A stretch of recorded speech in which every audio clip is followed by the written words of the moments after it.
That's a good stuff here. That's a lots of good takes. Lots of good stuff. Good morning, friends. How is everyone doing? I'm gonna get rid of the beats. A little into the space action. Come and hang out for a second. And I know, question of the day, right? We got this wonderful announcement. Watch the next chapter live on Tuesday, May 6th, 9 a.m. PT. Announcements at 10 a.m. PT. Twitch.tv/Disney Lorcana. That is certainly where I will be next Tuesday.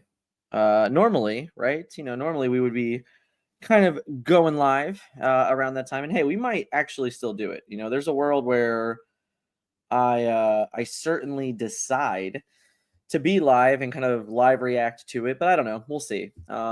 Maybe it's better I'm not live. Hard to say, right? Good morning, Nick.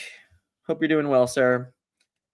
You guys had a lot of good options. You had a little good stuff going on. I think I'm going to go back and highlight Vince here for a second. World/DLC season. A change away from the 2-game format. Hallelujah. I hope you're right. Rotations for core and external format. And they unban Hiram Fort and original Bucky. Is legal and external. Anyone else have any more hopium?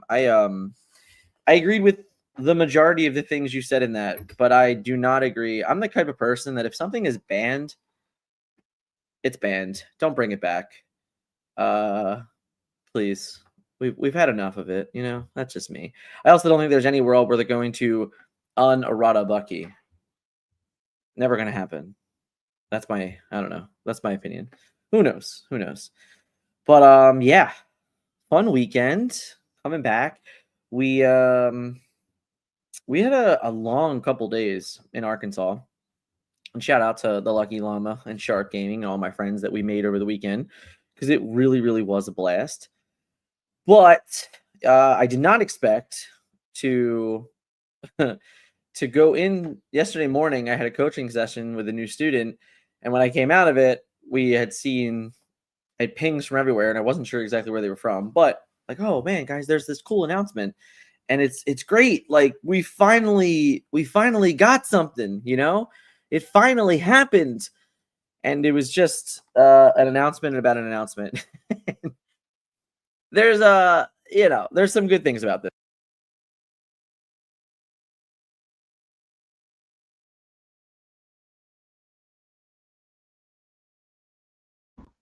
Says we were unmuted. I don't know. Hold please. Making sure everything is there. We go. Let's go back to that. So we're back. Somehow we got kicked there. I'm gonna just double check my mic and cords here, make sure as long as I am coming back through, hopefully. But yeah, I think that it's great that we are getting a live stream.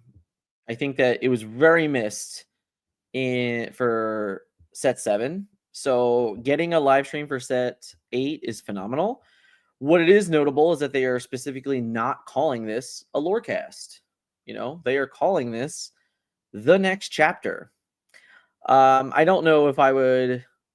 I love it no matter what it is, right? And I think that shout out to Rav Lars for anyone that hasn't seen any of those posts yet, but he's one of the, I think, German Ravensburger employees, and he was kind of in the Discord getting his messages translated, and he kind of hinted at the idea that it was more than just a lorecast. So I think that's really cool because it means we're going to get to see some stuff that's not just set 8, which is, really what begs the differ of the, the question of the day, like what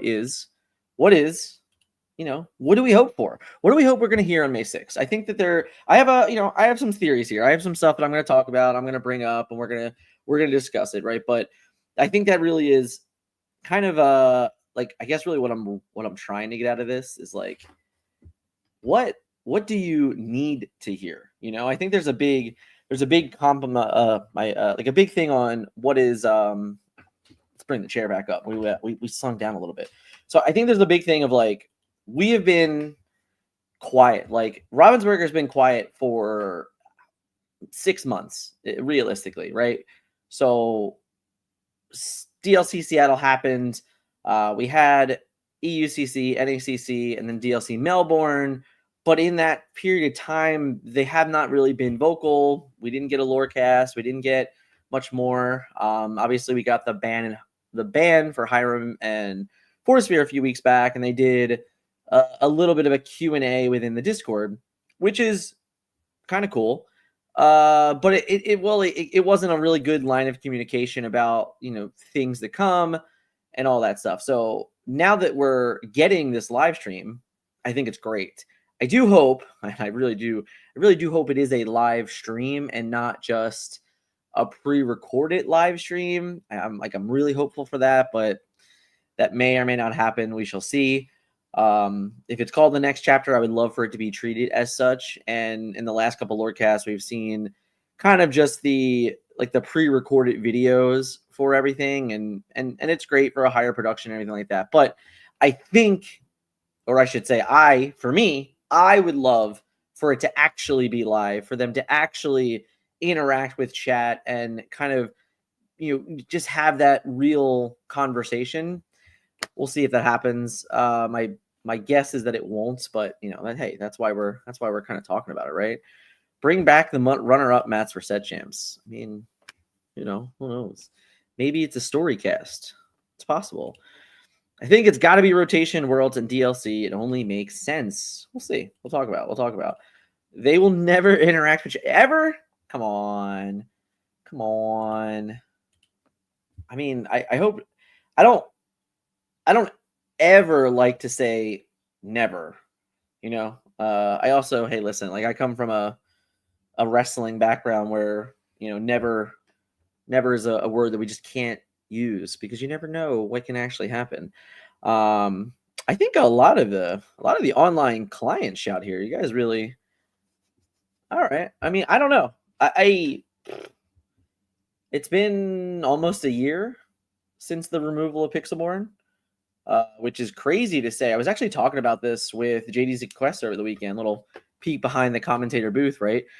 And I think we were either at dinner or we were getting coffee, whatever it was. But I had said it's kind of crazy to think that we are coming up on 1 year of the removal of Pixelborn. We're almost to the date where, a couple weeks from now is the 1 year anniversary of the first Disney Lorcana challenge, which with that kind of coincided the removal of Pixelborn. I think it was after the first weekend, after Atlanta and after Lille is when Pavel announced hey, is it going to be exist anymore? And it's crazy to think that it's been a year. I was talking about the Facebook group and how I think when that happened, there might have only been 50,000 people in the Facebook group, which is, a pretty large number at the time. But we're nearing, either we hit 90,000 or we're over 90,000 members in the Facebook group now, in the official Disney Lorcana Facebook group. So there are 40,000 people that came into the game through Facebook over the last year that probably had no idea that Pixelborn even existed. And I know this is only one community and one stat, but it's still a kind of a revelation of the game size on a social media platform as big as Facebook nearly doubled in a year, which means half of those people legitimately probably don't even know what Pixelborn ever was. And that was kind of the reason I think it was removed in the first place, was that this game was going to grow probably at a rapid speed, and it honestly has. Everything in the season one kind of told you that. So it's crazy to think that here we are a year later, and there's so many of us that are coming in the game. They're like, oh, online client. And obviously, there's things out there that you can use and you can play, nothing official. And trust me, as a content creator that would love to do more targeted content around specific decks, the best way to do that would be with an official online client. So I would love that. Trust me, I'd be as happy as anybody here if we get one.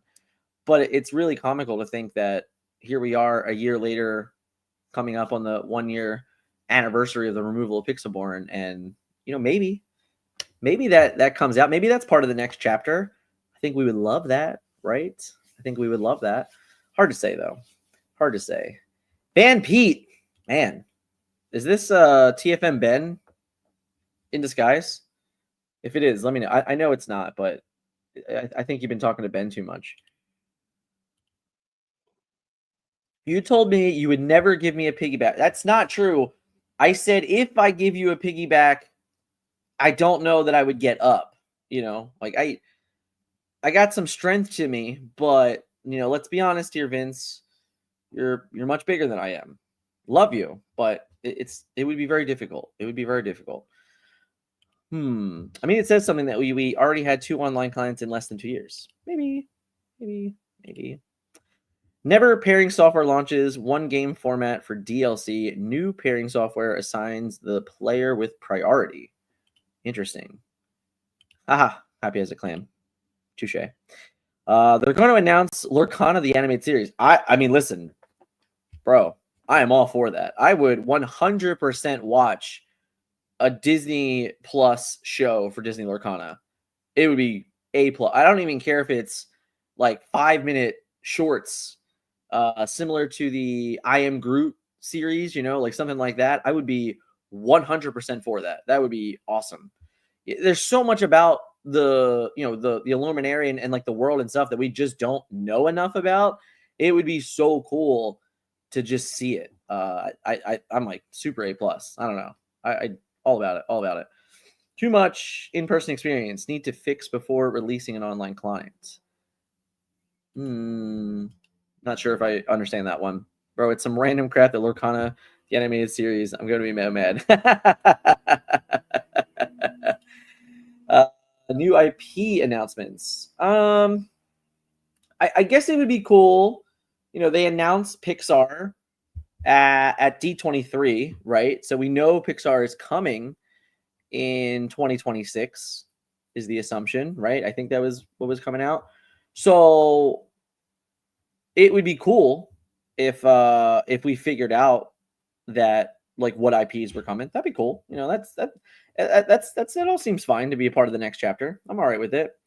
I was quite shocked that the company size that Disney came out with a TCG without a digital client. That's fair. That's fair. Is there a rotation? How many sets do we think? We're gonna get into that. If we come away with no events from this, major L. Yeah, we're gonna get into that too. I think the next chapter will come with Pixar. We'll see. I mean, like I'm pretty confident in D23 they said Pixar in 2026. So obviously we're still 7 months away from that. So it's possible. Of course, it's the next chapter, but I don't think it's like literally the next chapter. So I don't know. We'll see. All right. So here it is, right? We have the wonderful watch this next chapter live on Tuesday, May 6th at 9 a.m. PT, announcements at 10 a.m. So here's my question, right? And I think this is my assumption. I think the first hour is very likely going to be like some type of video montage of the first season of Disney Lorcana Challenges, some maybe like behind the scenes footage. Ravensburger also just moved recently. So they had a building in Seattle and now they moved to a bigger building. So there could be some kind of film of like that background of like showcasing the new building and stuff like that. So I think that like that first hour is probably just going to be a solid recap of the first year. Maybe there's some discussion about like their views of it, the success of it. Maybe, you know, I don't know that I don't know. I would like, I guess I would like if there was some conversation around the approachment to the Bucky errata and the approachment to the Hiram and Fortisphere ban a little bit more than what we got in a couple like text bubbles. So like I think that would be cool. I think anything behind the scenes is awesome. You know, they've already kind of put together some very nice video montages and things like that at the end of DLCs. So I think that would be cool. I would love to see that. I would love to see just something that like kind of celebrates, as again, like we're coming up, like May 6th is probably 2 weeks shy of DLC Atlanta. So with it being 2 weeks shy of DLC Atlanta, like having that full recap of the first year through set champs, and obviously right this weekend already is a year since we started set championships. But I think it'd be really cool to see a lot of that stuff go on. Just some maybe behind the scenes interviews with some of the designers that we don't get to hear from that much. We can also might hear kind of like a new introduction through the new management team. Obviously, we know that Ravensburger has hired a bunch of new people. So it'd be really cool, if you kind of get to see them on screen. It's kind of funny. The game that I'm thinking about, even if I go a little bit bigger and if I talk about kind of like what BlizzCon does, like I've been to BlizzCon, and you have all these game developers and different people that come up. They kind of talk about like what they've been doing, what they've been working on. So I think it would be pretty cool to get some of that going on in the first portion of just saying like, hey, yeah, like this is kind of everything we worked for, and this is how we got here, and this is what we thought about DLC season ones. And I would love a conversation about this is how we feel about the 2-game format and all of those things. For anyone that didn't listen to the Zan podcast with Albert Zan and that other guy that doesn't remember my name, so I'm throwing shade at him right now. Albert talked a lot about the behind the scenes views of like how they approach the Disney Lorcana challenges, and how they kind of just like went through and created this event for people. So it was really cool to hear that from Albert, because he was a crucial part of it. And, George Machado, Anna, Steve, like all those people that were really kind of associated with PPG were very much a part of the process of creating Disney Lorcana challenges. So it's cool to hear it from their side. I would love to hear it from Ravensburger's side. So I think that's what you can do with that first hour. I think we can gain an honest lot of information just about their approach and things like that, even in season 1, and kind of like the pros and cons. So that's what I'm kind of hoping. I'm kind of hoping that like that's what that first hour is. But I don't know. Let me know what you guys want. I think it'd be fun. I think it'd be cool. I'm curious, where are we at? So the first hour is Jafar stuff, and the announcements will be events. I hope it's more than just that. I really do. I honestly hope it's more than just that.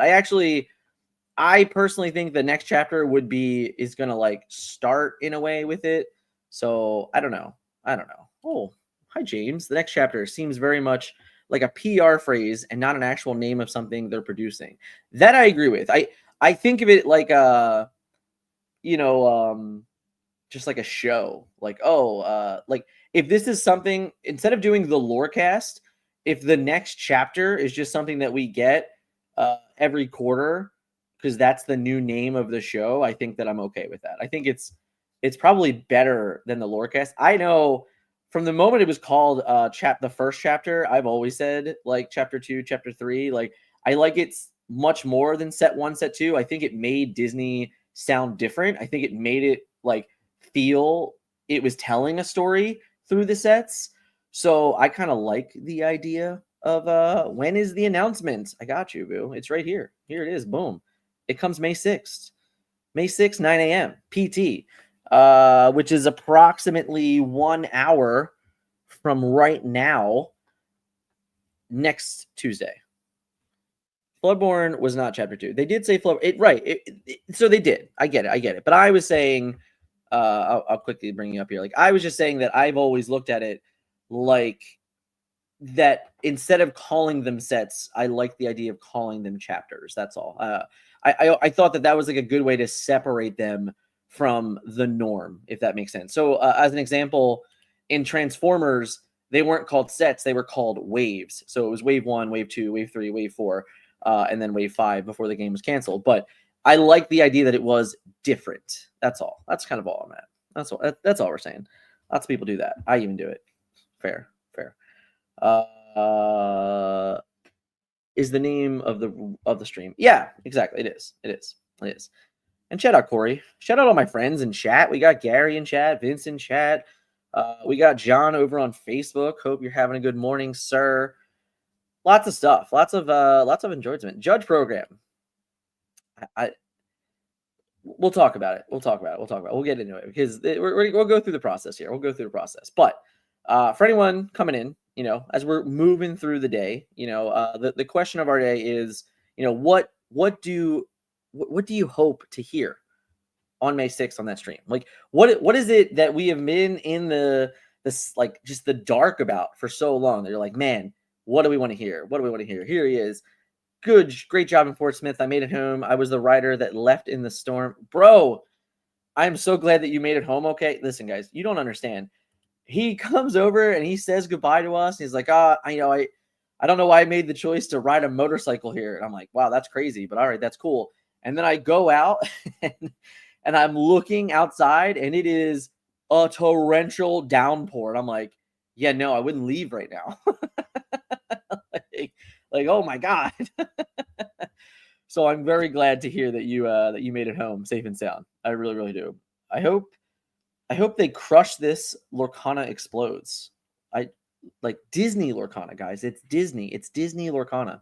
We can't just say Lorcana. I promise. When you do, you get yelled at. 1 to 4 first chapter ended with Ursula's event. 5 to 8 second chapter ending with Jafar event. Chapters 9 to 12. That's possible. We've never heard it that way though, right? Like I don't. I'm not the biggest lore person, but I don't ever recall them saying that. So maybe that's something we hear about. Maybe that is like kind of the design project or like prospect of the first set, right? Like, or of the first hour of the stream. It's possible. Worlds, more competitive play events, rotation, more Pixar news, judge program, all of it. We want it all. We want it all. I think every 12 sets is 1 chapter given a 3-year rotation. Okay.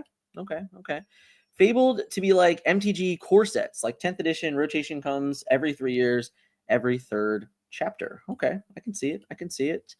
Rochelle stated the first chapter was the set name of the original set. It was. I mean, it says it on the card, right? Hopefully they announce rotation. They pretty much the only thing that will save this game. Interesting. Well, here's what I think is going to happen. All right. I think literally the first thing we're going to hear about is world information. We've been waiting for it. Listen, we know the world's players know, which means they told their friends, which means they've probably told, and there's probably a bunch of people that know the information. So like enough of a percentage of the people know what the world information is. I think it's definitely about time that the public knows what the world information is. And I think that that's the best way to kind of start the stream and just saying like, hey, we'll see you at Worlds, at Continentals, back in January. That was the last word said by Rebecca on the stream. And that was it. It's been a while since we've heard something, that was real. So I think that this is it. I think that this is what you should start with. I really think everybody is waiting for this information.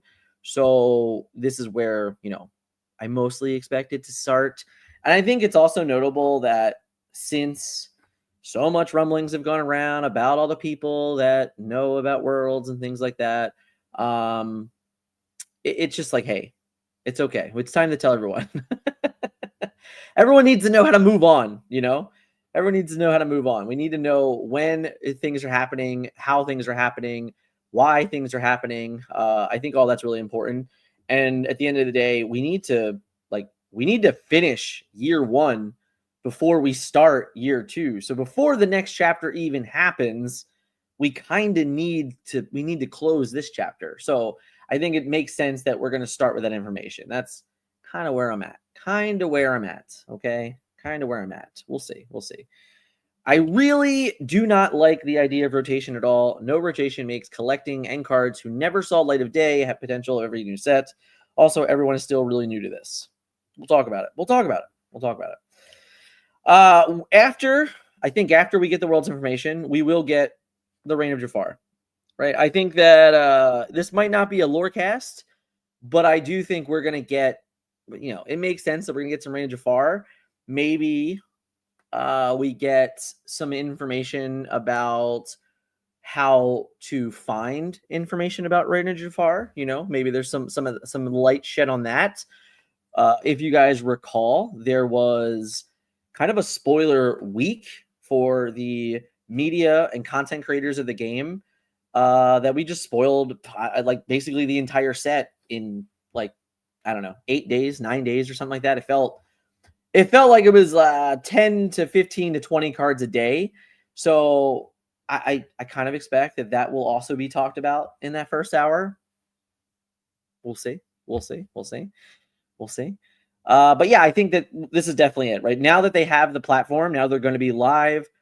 I think that having the story be told from chapter 7 to chapter 8 would be great. We really never got some conversation about Duel Links. So I would love to really hear from the designers and their creation of the Duel Link and like even the story behind how that happens in the Illuminary. Like I would love to hear that from them. I think that would be really cool as a kind of a conversation you can have in that first hour. Anything that paints the picture in a better way that gives us some context and some details to all of those is like a huge win for me. Like I want to care about the lore of this game, but it's very difficult to when they don't really give us much on it.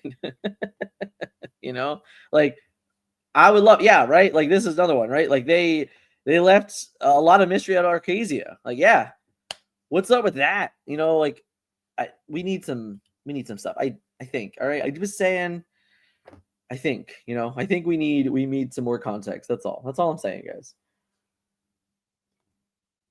Shout out to you guys having come and hang out with me on a Tuesday morning, right? We're just sitting here, we're drinking our coffee. It's been a lot of fun. I bet there will be stuff about the new app. I never got to test it out, but I wonder if this is an option for displaying pronouns like Melee does. I think the app would be really good. That's another thing that we might see because, again, I'm pretty confident we were supposed to have it by the end of March. It is now the end of April, and we still it existed for maybe 12 hours to where people were able to log in, kind of snoop around and see what's going on. Maybe make a name. I know I made a name. Did anyone else get to make a name? I got TFM Dan in there. I'm pretty sure the Tinkerbell emoji, if I remember correct. So I was able to, the icon, I was able to get in there and make something. I don't know how many people were, but I know I woke up to it at like 6:30 in the morning, and by noon it was gone. So Dan needs to make a bingo card for stream. Also, cheers to the coffee. Yeah. All right. Make today magical. And then also this is make today magical. Yeah, big coffee drinker. Shout out to JDZ. This has 18 ounces of 1K cup. I'm sure he's going to be angry. I know it. I'm sure he is. The new app is supposed to work with the new site, so hopefully we get that for sure. Oh, what if they... No, I'm not even going to read that one. Yeah. I think the app would be cool. I think that anything is better than Melee, most likely. But we also have to understand that since it's all brand new, I expect some faults. I was hoping that we got set championships with it, so we could kind of basically get a free test for the bugs for it, because we all know there's going to be a million bugs, right? Like it's a brand new system. It's only be tested internally, which therefore there's going to be bugs. It's impossible not to find them. It's impossible to find them in a small little closed circle. Whereas the moment you release it to tens of thousands of hundreds of thousands of players and you start utilizing it, then you're gonna find some problems. So I'm hoping that it goes out soon. I would love for it to be available at this point, at least at the release of Reign of Jafar. I think the plan was to have it for set championships and kind of give stores an opportunity to learn it. Now it seems like we're probably not getting it until Return of Jafar. But hey, maybe I'm wrong. Maybe May 6th comes out and they said, hey, here's a link in the chat and everyone can go make it, and we all crash the server again. Like, that's totally possible. But I think that I do like that. I didn't have that on my my bingo card, so we can maybe add that to the bingo card. But what else? What this is it, right? Set 9, Fabled. Welcome to the story. Okay. This says when it was released, it was quarter 3, 2025. Anybody can feel free to correct me, but we don't have a release date for this yet, right? So I kind of expect that since it's, this stream that's called the next chapter, that we're gonna hopefully get information about the next few sets. Like, when is set 9 release date? When is set 10 release date? Maybe we get set 10 release information, like what's it called? I think that would be really, really cool.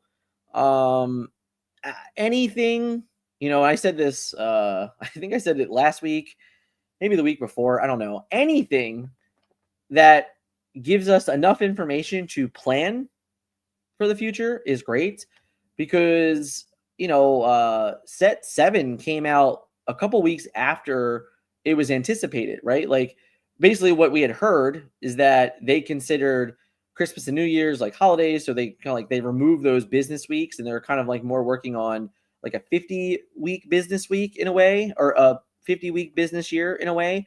So because of that, I know for us, like, we were planning a mid-February release for set 7, and then it turned out to be a March release. So is it possible that we're going to get something else like that? Are we sticking to the 3 months for every set?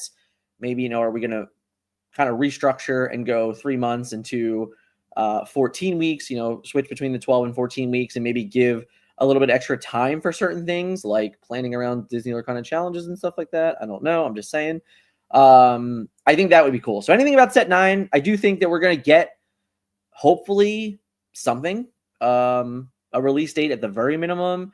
I would love to know some information about set 10, because I think that there's a lot, and I do mean a lot, of views and opinions on set 9 and what it means for the game. And just based on some pictures and stuff like that, there's a lot of theories out there. So hard to say what is true, what is not true. Only they know, right?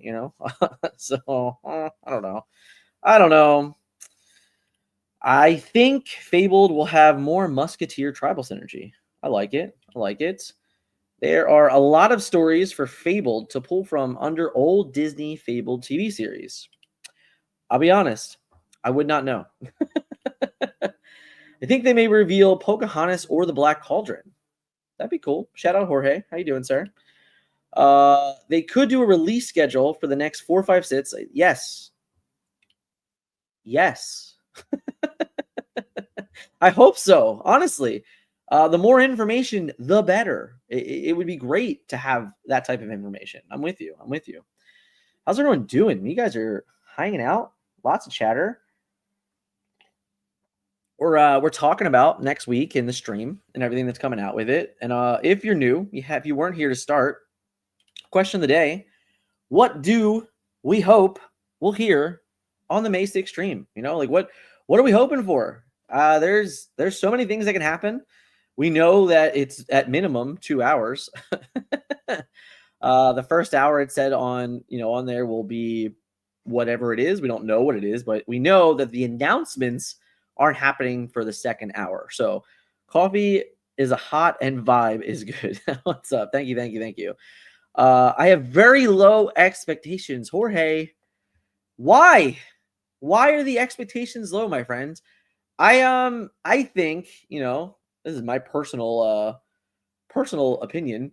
If you're quiet for 6 months and then you make an announcement about something that says, hey, tune in, I don't think it would be a good idea or in their best interest to come in with not good information. Honestly, I feel like they need to hit a home run here. I think almost the community as a whole has been like, yo, where you been and how you doing? And they need to show up. They really need to be out there, impress it. They need to keep us kind of entertained the whole time.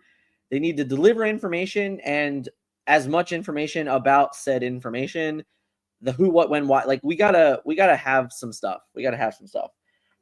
In my humble opinion. So I'm hoping. All right, I'm just hoping. I'm hoping. I think they have taken all this time, and it better. Yeah, right. I'm with you. It better be good. Sam, shout out to Sam, Illumination Podcast. It better be good, guys. It better be good. I'm with you.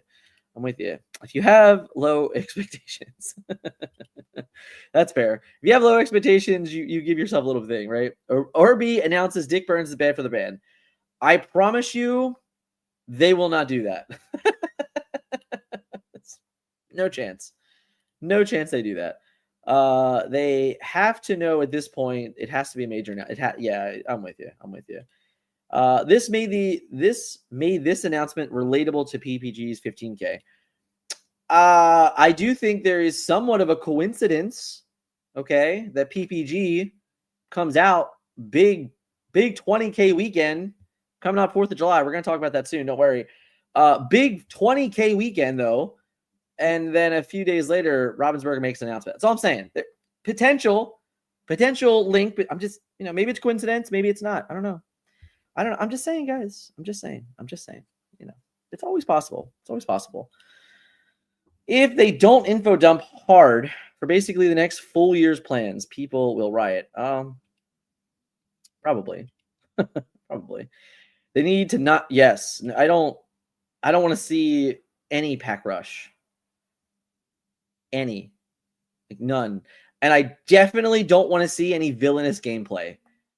Okay, like we're here for Disney Lorcana.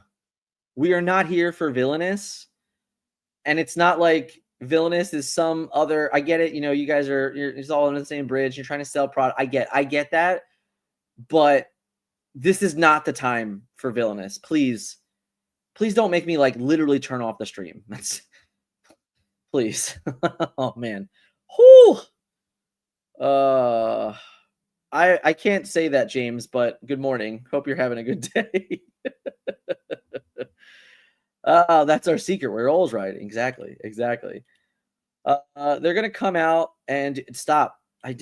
Now listen. They did announce those Ravensburger Disney Lorcana art piece puzzles, so I do expect to see them at the very least, probably. So I guess there's some potential of that. That's kind of fair. Good morning, James. Good morning, sir. Come back. Love Pack Rush and Villainous, but I agree we need other stuff. Exactly. Lorcana the book. I'm for it. It's Disney Lorcana, by the way. It's Disney Lorcana. I'm just saying. They're gonna be prizing for Worlds. Let's talk about that. I think that's a good little conversation, real quick, right?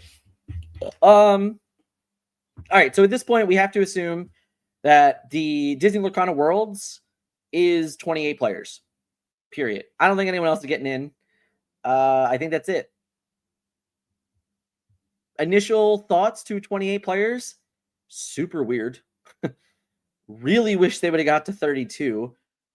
Even if it doesn't sound fair to the North American side of this, I think the EU DLCs should have been top 2 got a Worlds invite. Personally, since they had 2 less than us, I think that if you had said the top 2 finishers for EUCC, Disney Lorcana challenges, each got an invite to Worlds, so it was a clean 32 players. I'm not David Nunes. I didn't finish runner-up at DLC Toronto, but at least I would have understood that. So I think that's what you could have done. Technically, it's what they did for Melbourne. So like it was there. I don't know. I'm just saying. I think it would have been okay. I think the 28 is such a weird number, and I don't understand why they landed there. I don't know. I'm trying to. The only thing that I thought about in solutions was giving the EUCC runner-ups. Or I'm sorry, the DLC EU events a runner-up. That was it. That gets you your 4 slot to get you to a clean 32. And they had 2 less Disney Lorcana challenges for a chance at Continentals and for a chance at things. I think I would have been okay with it. I'm just saying. I would have been okay with it. Would have been fine. But when you talk about the event and you're saying like they're going to walk into a room and only 28 players are going to get this wonderful I'll bring it back up here, this wonderful promo card, right? Like only 28 of these are going to be handed out. So what's the price tag on that, guys? Like, what is that worth? What is it worth just to show up and get this promo? I mean, that's a hefty prize, guys. All right. I mean, there's only 28. I think it's going to be worth, honestly, I think it's going to be worth more than a Mickey Mouse, right? Like, it's got to be worth more than a golden Mickey. I really think it's more than a golden Mickey. I really do.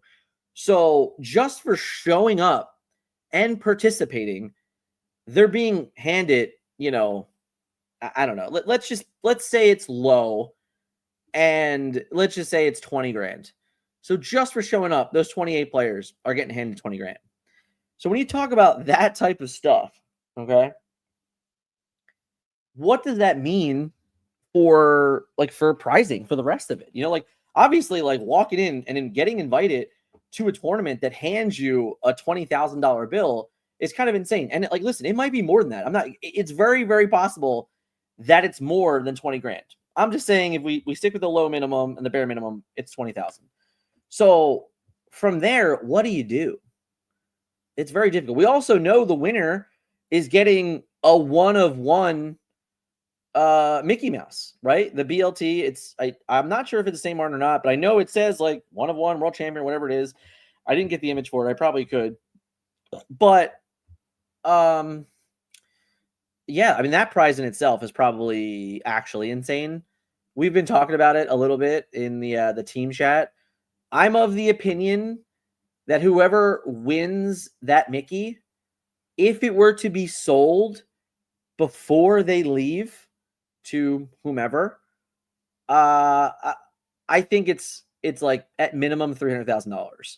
At minimum, right? I think that there's a good chance that if you sit on it, you hold it, and you actually create a bidding war. I'm not kidding. I don't think saying $1 million is an unreasonable comment. I think that the card very likely could be worth over $1 million. But if you're in the room and you're like, you know what, some guy's going to offer me $300,000, $400,000 for this, it's kind of hard to go play in a 28-person tournament and say that you can walk out of the door with $400,000. I'm just saying. So while I do agree with some of the other people here in chat, they're saying that it's 1 million, right? I think that if you told me in the room, I will give you 400,000, it's very hard to say no in the room. You don't know, like, once you get asked, oh, hey, do you want $400,000? It's hard to be like, wow, can I say no to $400,000? I'm not sure that any of these players in this tournament are, you know, I'm not sure any of them have $500,000 in their bank account, right? So if the idea is someone offers you basically $500,000, it's kind of hard to say, man, that's pretty life-changing in itself. Do I think the restraint is worth it? Maybe, maybe. Tough to say. But I do think that the overall, the prizes of this they kind of have to be insane. But the good news is that just for being there, you're probably getting handed like $20,000 in a whole new world. So I think that that's great. I will be curious to see how the prize structure is. I'll be insane. Oh man, I'll be insanely curious to hear if it's 2-game format or not. Everything leads me to believe that it will be 2-game format. Sadly, if Continentals was 2-game format, I think that the Worlds will be 2-game format, which sounds absolutely terrible, but we'll see. I think I've said this before. I really hope that Limited is a part of it. I really hope that, either they do a Reign of Jafar sealed, they do a draft, they do. I don't even care if they do like some type of like chaos sealed thing, right? Like anything that incorporates Limited into the format is good, because I believe that if you're a world champion, you should be able to play every version of the game, and including Limited in it sounds great. So if it's like, I don't know, a 9-round tournament and the first 3 rounds, or like first 3 rounds construct it, then 3 rounds eliminate it, and then 3 rounds construct it. If they did something like that, awesome. Like I'm totally fine with those things. I think that it's completely warranted to be that way. So I don't know. No, please, not Pack Rush. Pack Rush does not count as a limited format. That's just something we do when we're bored. So One Piece, one of one card. Let's see. Hold on. One Piece, one of our cards sells for 150. You really think that high straight off the bat? I feel the game is smaller than One Piece, bigger IP, but smaller. Listen, I understand that One Piece is like big. It's not Mickey Mouse. It's just not Mickey Mouse. Like, I'm sorry. Like, we're not talking about Mickey Mouse. Like, this is literal one of one memorabilia with Mickey Mouse on a gold plated card. It ain't the same. Yes, I 100% think this Mickey is going to shit on One Piece, without a doubt. If I'm wrong, I'm cool. I'm always okay to be wrong. I don't think so. I think this is like absolutely life-changing money for the winner and the first world champion of Disney Lorcana, without a doubt. Honestly.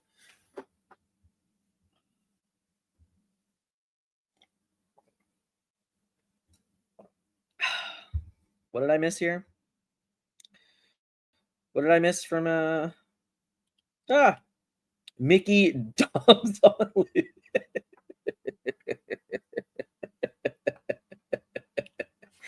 Ha!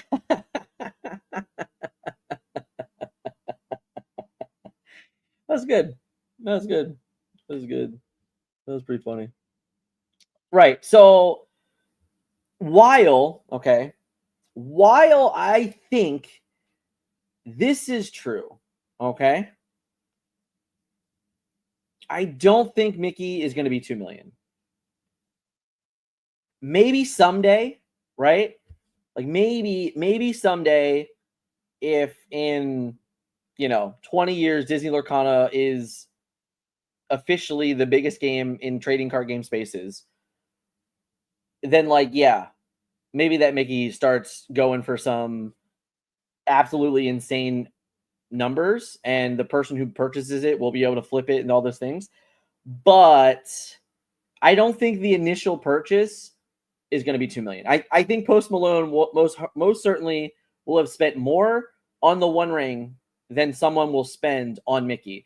What I would love, I would love this. I would love if some, pop star sensation was the person that bought it.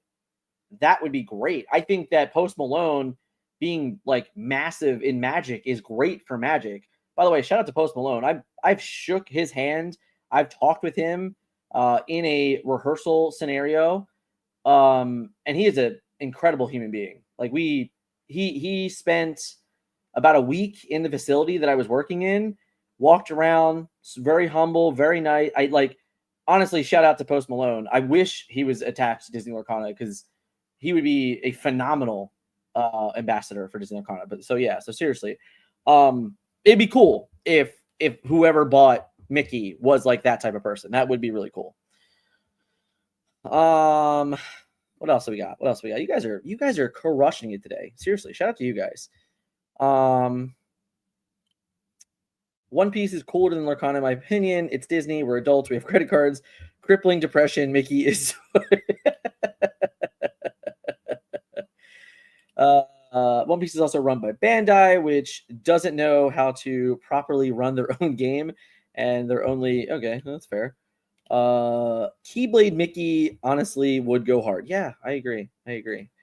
Watch it be a film card, like a piece of actual film, or something like the sports cards, but introducing Disney Mimir. That'd be cool. I'm not sure if I totally grasp what you're saying in that, but I've definitely have seen some like different looking cards. Even something similar to what I think you get like pieces of jerseys on cards and stuff like that. Like something that would be really cool. That I agree with. The ring was graded as a 9 and sold to Post Malone. Not comparable. Yeah, I think it's tough. Mickey won't be the ring. You had too crazy worth of an IP. Yeah, I agree. I don't think it's going to be the ring at the gate. At the gate. Posty has the infinite money glitch. The ring shouldn't be a data point. I mean, he still had to spend $2 million. Like, it's still a reference to be made. So I don't think it's unfair to bring it up. But I do think it's slightly different. But it's also contained in a way. Like, don't get me wrong, there's a world the person who wins it keeps it. You know? Like, that could happen. I don't know. I mean, I'm trying to think of the 28 players that could win it, who would keep it? I have half a mind to think that Zach Bivens would keep it. Honestly, maybe he would. Maybe Ed would. You know, I don't know. That's a fun little poll. Of the 28 players qualified for Worlds, which one keeps it? I mean, DKP keeps everything. He might keep it.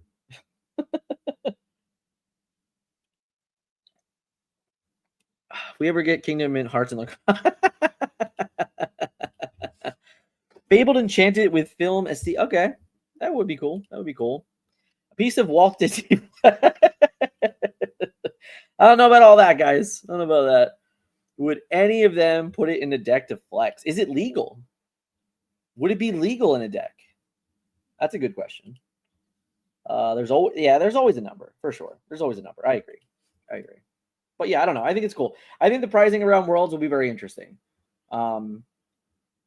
I will say, you know, good luck to those guys because they're playing for a lot of. I feel like every single game you play is gonna it's gonna kind of replicate playing for the World Series of Poker at Heads Up on the final table. It feels like every game that you play could be worth so much more. Every point you gain in that tournament puts you one step closer to this like truly like brand new world. No pun intended. no pun intended. We'll see. So the biggest talk around Fabled, right? Set 9 release info. The most common thing that I have seen, period, is rotation. I've seen this over and over again, guys. Dick and I actually did a podcast about this probably about a month ago, and it's like no longer on the internet because it got all messed up, and I never went back and edited it. But it's definitely something that could happen.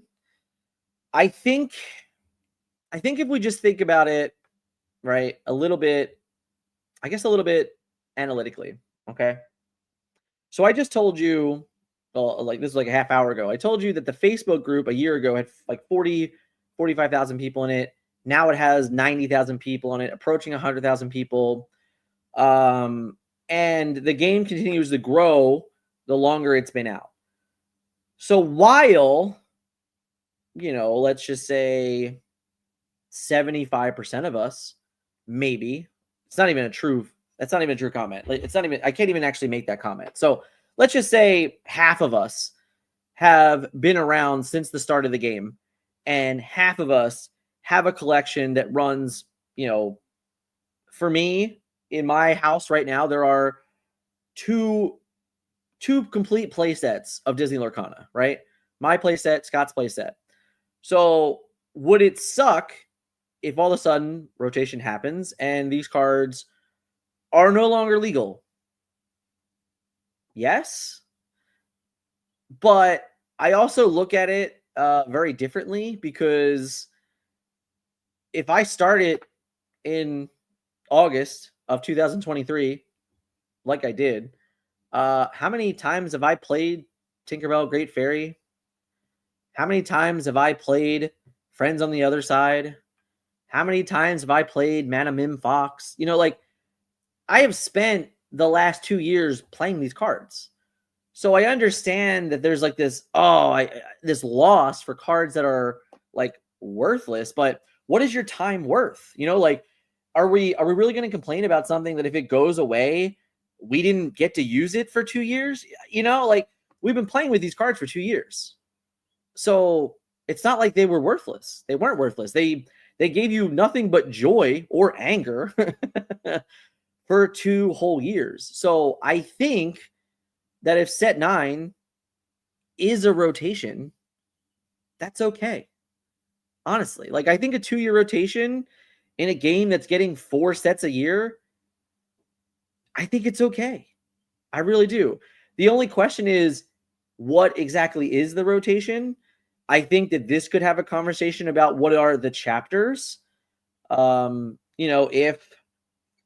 If chapter 1 through Ursula's return is a chapter, and they kind of tell us that next week, and they say, oh, this was the first chapter, and the second chapter is Shimmering Skies to Reign Jafar. Like, if that's the information that comes out next week, then I would assume that the rotation would be rotating the first chapter. That would just that's just me thinking logically. But maybe it's not, maybe set 9 isn't enough. Maybe 2 years is enough. Maybe they think it's 3 years. Maybe they think it's 2.5 years. Like maybe they have some other round. Who knows? But what I can say is I think there's a lot of people that seem very upset about the idea of rotation. And for me, every single thing, and I do mean this, every single thing that I buy in life, I say, what is the expected longevity that I'm going to get out of this purchase? So if I bought a car 10 years ago and I've had it for 10 years and it still works today, it was worth every penny, right? Like that's kind of how I look at it. If I bought a new camera, shout out to the new camera that you guys can't see. If I have a new camera and I think that this new camera is going to make everything look better, and I think that it's going to last me for the next 2-3 years, and it only cost me $1,000. Well, what's $1,000, divided by 36? Because that's like 3 years worth of time, right? Like if that's how I do everything in life. That's how I plan out literally everything. What is the expectant value of this thing that I am purchasing? So if you told me in August of 2023 that I would be able to play with cards from chapter 1 until August, September, October of 2025, I'd be pretty okay with that. I'm going to go look at chat now. But that's just so you understand where I am. Okay. I think that if rotation happens, it's okay, personally. All right. I'm going to go back up scroll. I know you guys were chatting the whole time as I was kind of going through it. So let's see. World's going to be the best of 7 double. That'd be cool. I should have said a whole new world. I felt obliged, I felt obliged. I'm all for rotation. I think it'll be interesting when they set the point for it each time. Yeah. Yeah, I agree. The fabled cards in the set are reprints of cards that were in sets that rotated. It's possible. I don't like rotation, but I think it will happen. Just how many sets it's going to be. Okay. Oh, I was just looking for what stream this morning. No wonder I couldn't find it. What? What? Eternal formats are a thing with their own ban list as well. So yeah, I agree, right? Like every game has an eternal format. At least I think so, unless the game is the eternal format, right? Like Yu-Gi-Oh is basically an eternal format forever. So yes, I agree. The one thing I will say, listening to other people kind of talk about the assumption of rotation, I do think that it creates a divide in the community. And that is a tad worrisome to me, because I think our community is pretty great on average. And I really don't want this idea of, oh, I show up to my local league night and I'm like, oh, I only want to play Eternal tonight. Like I would be really okay with no Eternal format existing in official capacity, at least for a little bit, in all honesty. Because the other thing about like Eternal format is if set 9 is a rotation and it introduces that rotation, that means we'll have just come off of playing with set 1 through 8 for 3 months. And a lot of the other assumptions that set 9 is going to have like some reprint set. So that means whatever's in set 9 is not going to impact sets 1 through 8 very much at all, in my humble opinion. So that Eternal format seems worthless, at least at first. Like the idea of it just seems worthless. So I don't think that you even need to consider an Eternal format until maybe a few more sets. Like maybe when you get to like set 11 or 12, then we can start saying like, oh, okay, what does sets 1 through 12 look like? Like maybe that. I'm not going to be some guy that if set 9 is rotation, I'll be like, all right, let's build my set 1 through 9 deck. Like, no, it's just not what I'm going to do. 2 years isn't that long. I agree that 2 years isn't that long, but I think 9 sets in 2 years feels like a lot. A lot of the games that I played in the past were only 3 sets a year. So the 3-year thing was 9 sets. So that's why in my brain, 9 sets is the answer, not the length of years that it's taken. So that's kind of where I'm at, honestly. Eternal formats need constant printing of the sets. Right. So that's also a big deal, is that with set 9 in the next chapter, again, I just talked about it, 50% of us were here on day 1, and everyone after came later, set 2, set 3, set 4, yada, yada, yada. Think of how many people are going to come with set 9. Like those players that come in with set 9, it's not like there's chapter 1 product laying around, guys.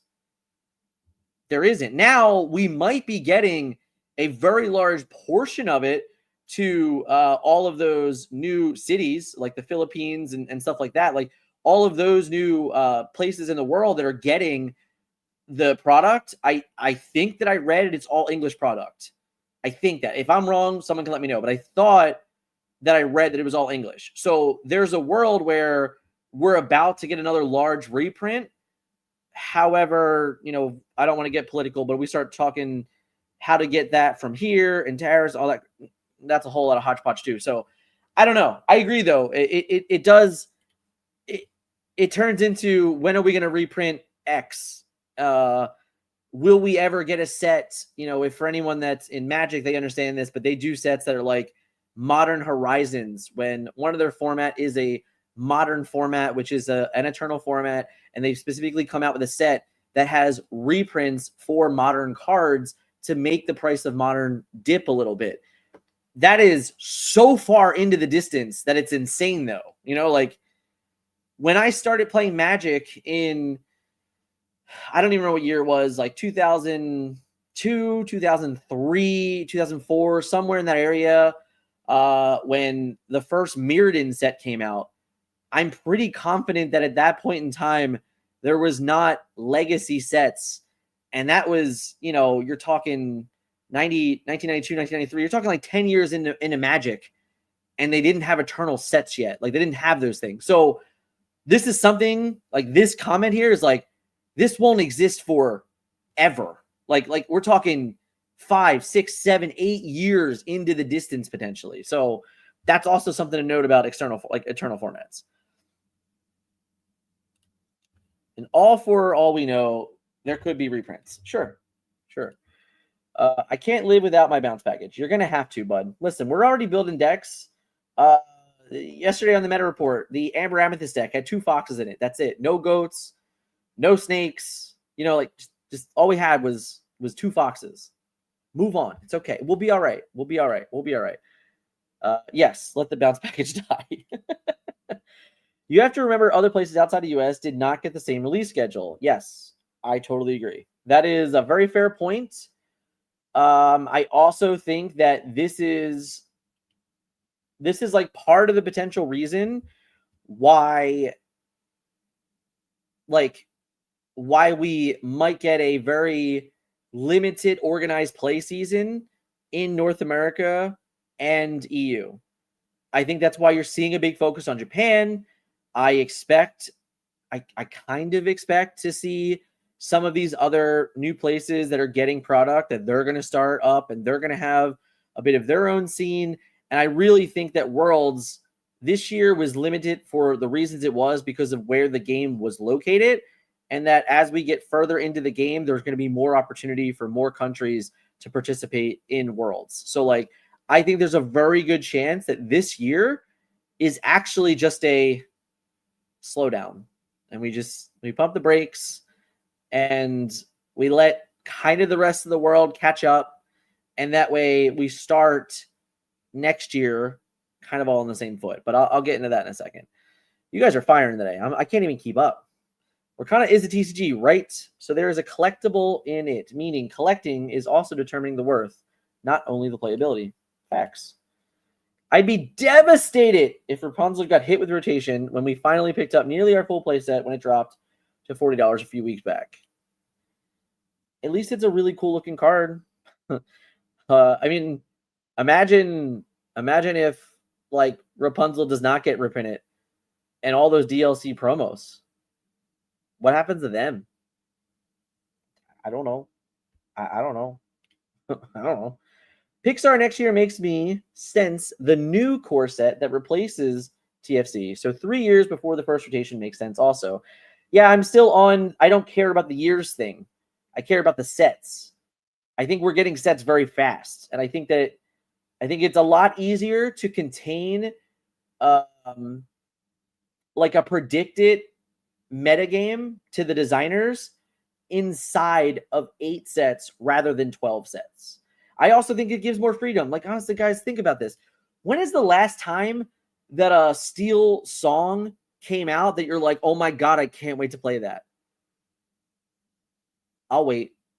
I'm going to scroll down. Please, let me know the last time there was a song that was printed that you're like, oh my God, I cannot wait to play that. Last Friday. What was last Friday? Oh, are we talking about is last Friday? Was that like some new beat on the radio? Are you trolling me right now, Alex? Is it like that? Is this what this is? We'll fight. But what was the song? I gotta listen to it now. No, but seriously. I'm still waiting. I haven't seen anybody tell me the last time a Disney Lorcana song was released that you were really excited to play about. Let me know. I'm waiting for you. It's been like minutes and no one has said a word. All Is Found, the Blue song. All right. That's a good song. But even that wasn't, when it was first released, nobody was talking about it. It got put into DKP's list. And I didn't see his list from this weekend. I was busy doing my own thing. But I know the guy who won the tournament only had 1 in his deck.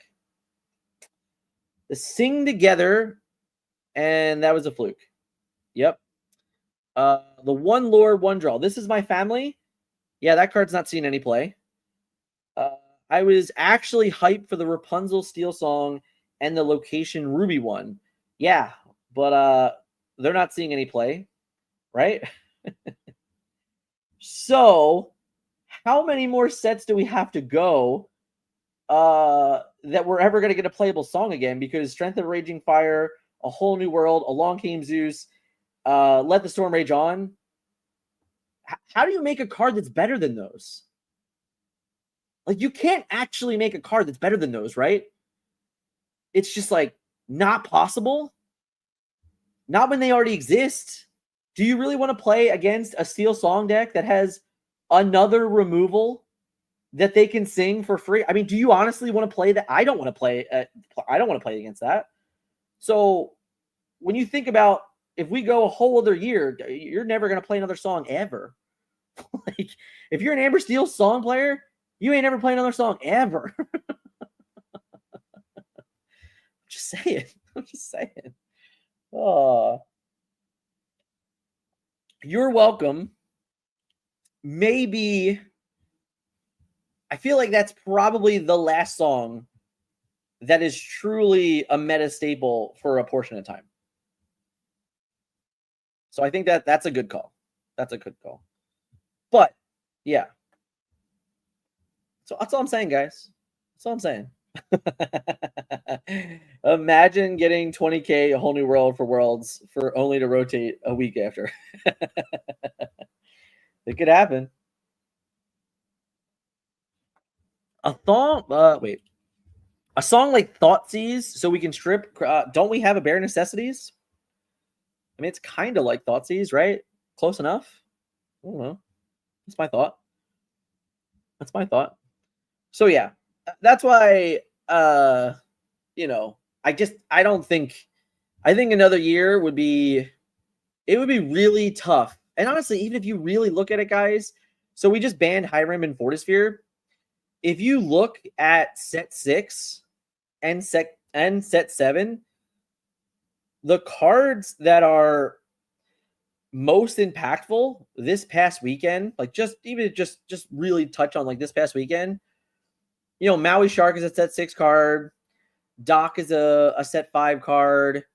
Tamatoa is a set 7 card, right? Like the cards in these sets they're impactful, but only in a small way, where Steel and Amethyst are the most played, like whether Steel X or Amethyst X, or Sapphire, is still like, and like all of the cores of these decks are still from the first couple sets, because there's a lot of restraint in deck building, or in set construction, because of how powerful sets 1 and 2 really are, and then a portion of set 3 and a portion of set 4.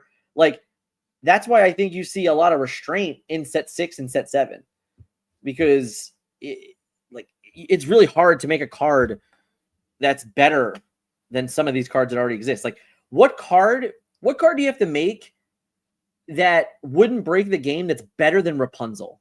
Like, how do you design that card? How do you design a new Amber draw card when Rapunzel is literally so insane? How do you ever make another Steel removal in a world, like I said, where you have Strength of a Raging Fire, you have Let the Storm Rage On, and you have a Long Game Zeus? Like, how do you ever make another song that does damage? It seems impossible. In all honesty, it seems impossible. So I think that if you really want to be excited about new cards, then rotation, it kind of has to exist. Honestly, I don't know. That's just where I'm at. I gotta scroll back up. Did I ever see?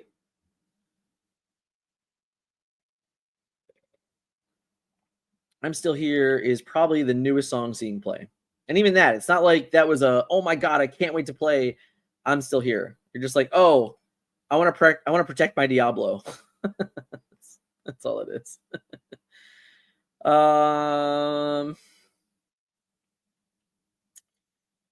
I think rotation will be after Worlds. Possible. Unpopular opinion. I think those Steel do something, and draw cards are better than people feel they are. The problem is, it's not about whether or not they're better than what they are subscribed to be. It's about, how do I play those cards when I need to play these 10 to 12 other cards because they banish characters. Like, I'm Still Here is a fine card. Like, it's a totally playable card. But I'm not going to play 4 I'm Still Here's on average before I play 4 Strength of a Raging Fire. It's probably not going to happen. That's just kind of where it is. But yeah, exactly. I was actually excited for I Won't Give In. That's the Amber song that brings back a character, right? I think so. Thoughtseize hits everything. Bear only hits 9 characters. Yeah, I don't think we want a card that takes characters.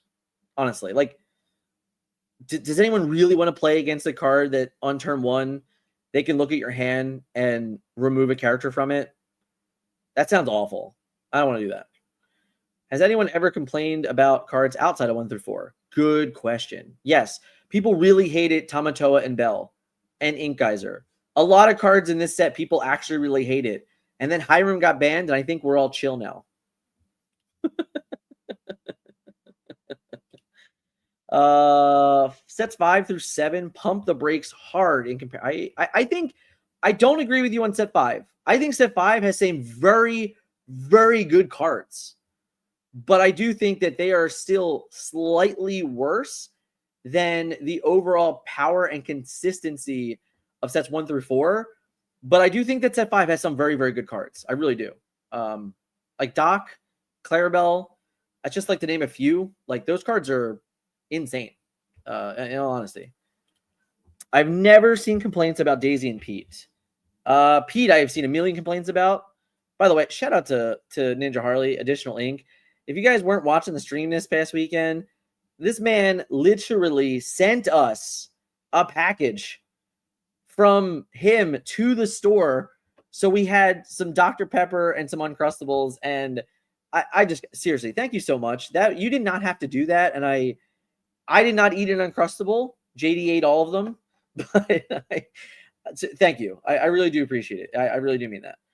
The point you made is why they keep printing new sets, though, and add only one card or two can be added to the main engine. Yeah, that's the problem, is that the cards is that when the main engine is so strong that if you give it another cog, like we just saw it, right? Like Sapphire's core could have been brought down to Popsicle, Hiram, Tipo, and Sail the Azurite Sea, right? Like we could just say that like every single Sapphire deck that's ever really been consistently successful started with those 12 cards at a certain point.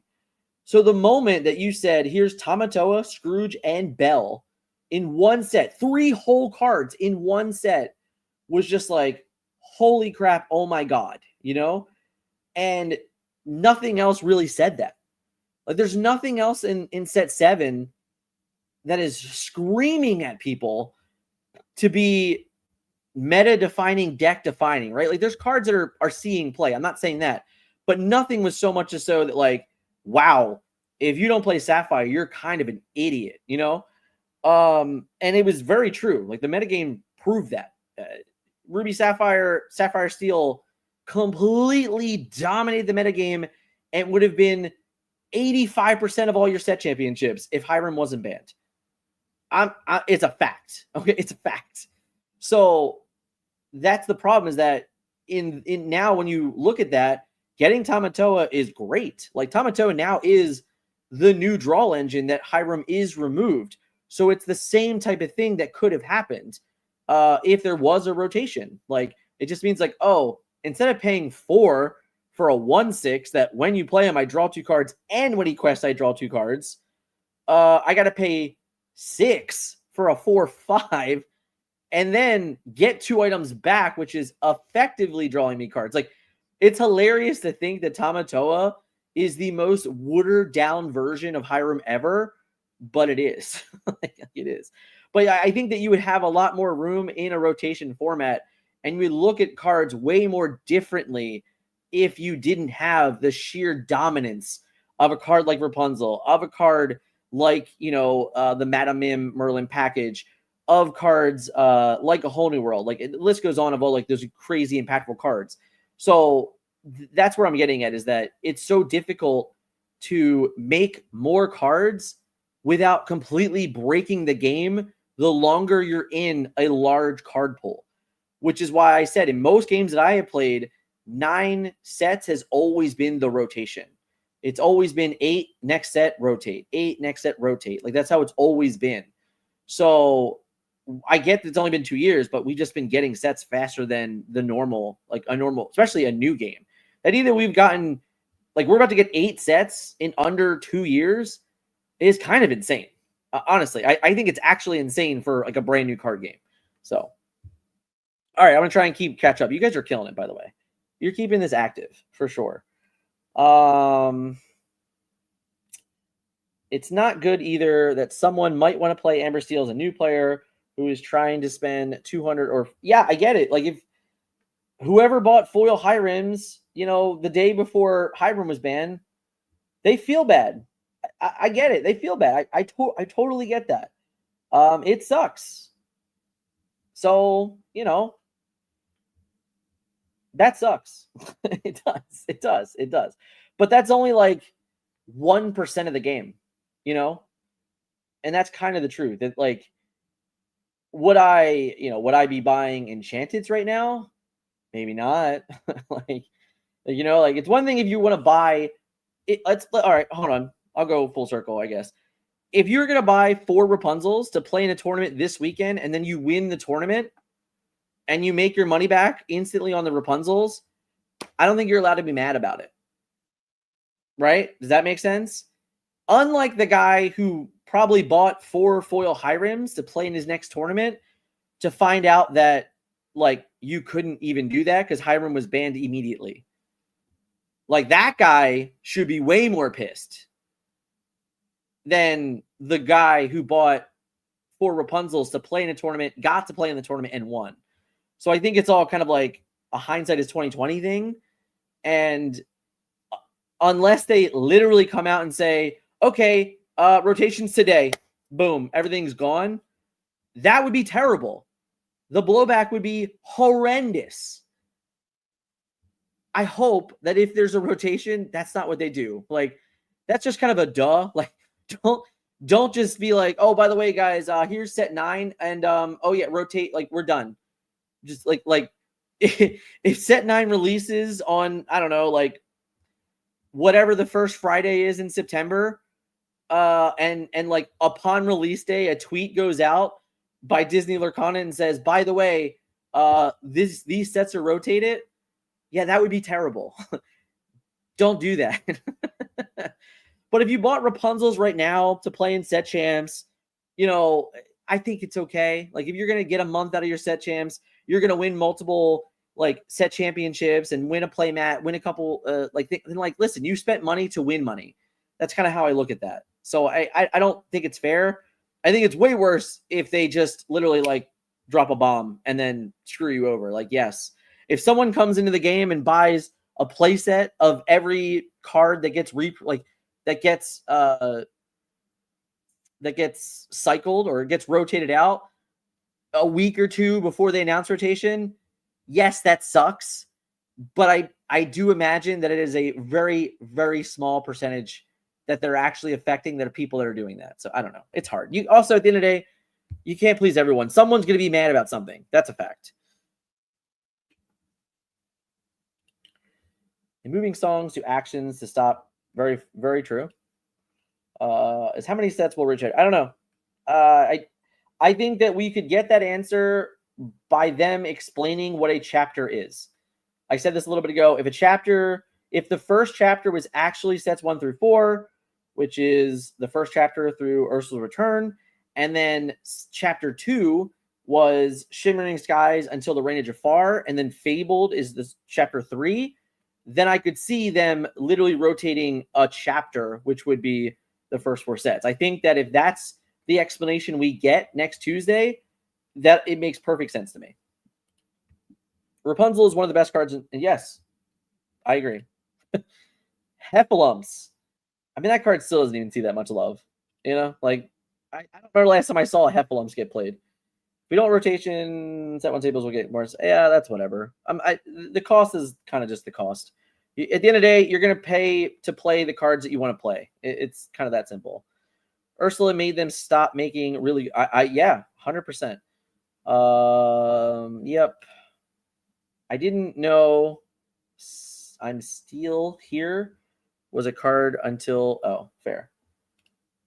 I hope rotation doesn't happen until set 30. I don't think that's happening. You're talking 4 years at 7. Like, that's insane. There's no way. I think that the only way that happens if there is never rotation. And I think that that's just, there's already been signs of rotation, like if people are really paying attention to it and you've been like following others and kind of the clues, sets 1 through 4 and the Ursula's Quest, they all have cards in their starter decks and the quest from sets 1 through 4. Shimmering Skies and up, all of those starter decks only have cards from set 5 or above. There's no earlier cards. So there's also a hint there, And shout out to whoever figured that out, because aside from opening some foil Iagos a couple days ago, I haven't played with the starter deck since I don't even know. Like set 3, maybe. It's been forever. I literally couldn't tell you last time I played with the starter deck to even remotely notice what cards were in the starter decks. That's a fact. I was most excited for the new Mulan, and Mulan Shift for Amber was super fun.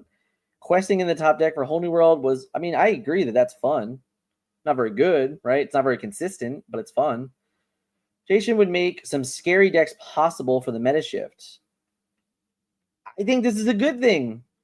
I mean, listen, as much as I love the current metagame, when you look at it, we're back to Amber Steel and Ruby Amethyst as the most played deck in like some of these large events, which has been true since set 1. So like it kind of just proved that Hiram was a key point in the game for a potential like shift in the metagame.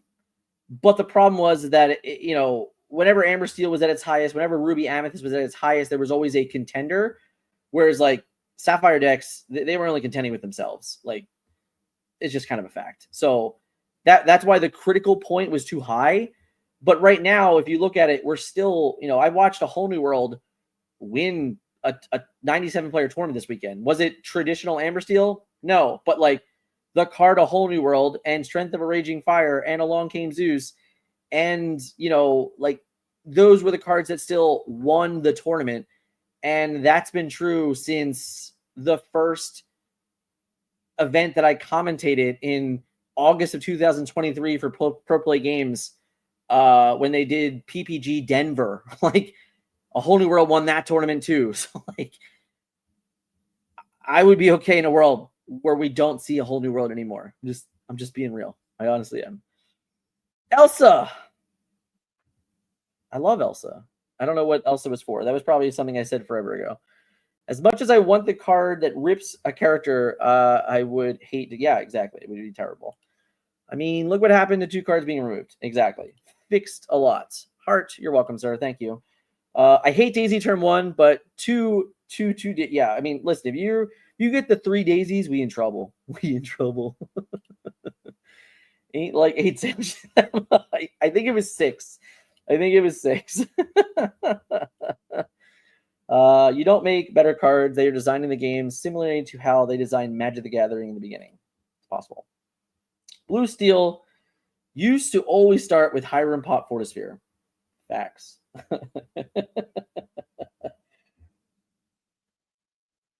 Back to the drawing board, guys. Can you say JDZ ate them or he inhaled them? They were gone. They were gone. Yeah, I forgot about Sapphire Coil. Good shout out. Bell is actually insane. I agree.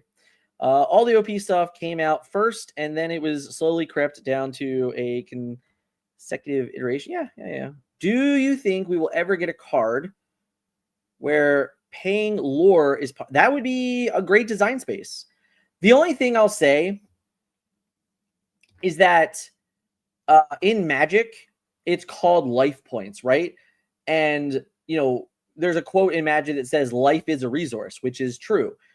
And in that aspect of the way that it works in Magic, I think that like those cards make sense. When we think about questing and lore, I don't think that that's necessarily like a mechanic that makes a ton of sense for the game in its current iteration.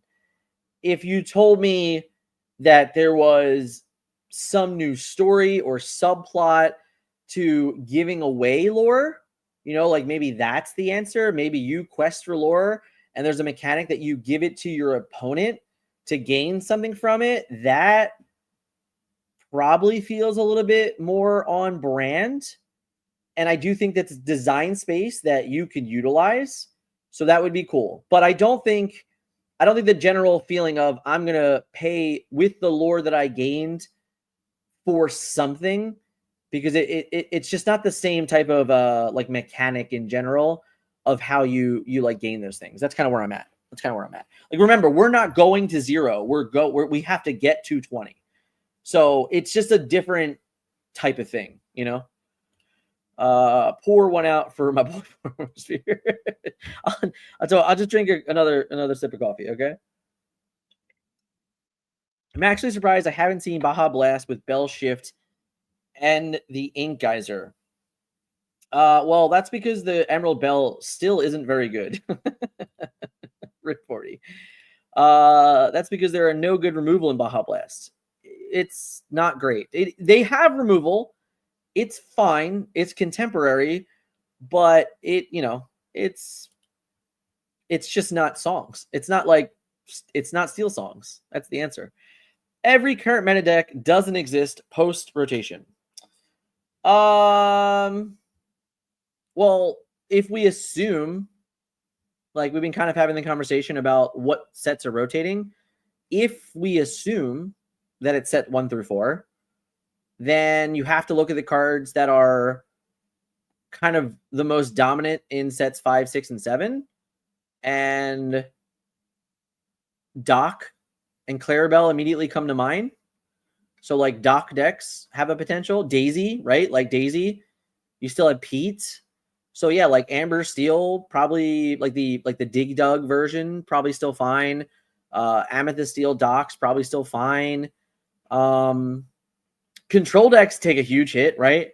Like no Be Prepared, no Song Removal, no Maui. Maui Shark, still very good card, so you probably still see some type of deck revolved around that. What's the removal from sets 5 and 6? Like, I'm sure there's some like okay removal that's not better than what we have from sets 1 through 4, right? So like, I think that, like, I don't know that they're all dead, but they're definitely they obviously get crushed. Like, there's no doubt about that. Oh, sorry. If it sets 1 through 4, thanks, Corey. Every deck will go through the blue steel's going through. yeah. Why would you want to see an Eternal format supported by Ravensburger after rotation, or would you rather it come play focused only on rotation? For me, it's about time. Okay, I have a kind of a hard time believing that the design team as it is right now is large enough to internally test more than one format. I think that it's still a very small design team. And even in the design team that they have, it's broken up into portions of like what they are working towards the future.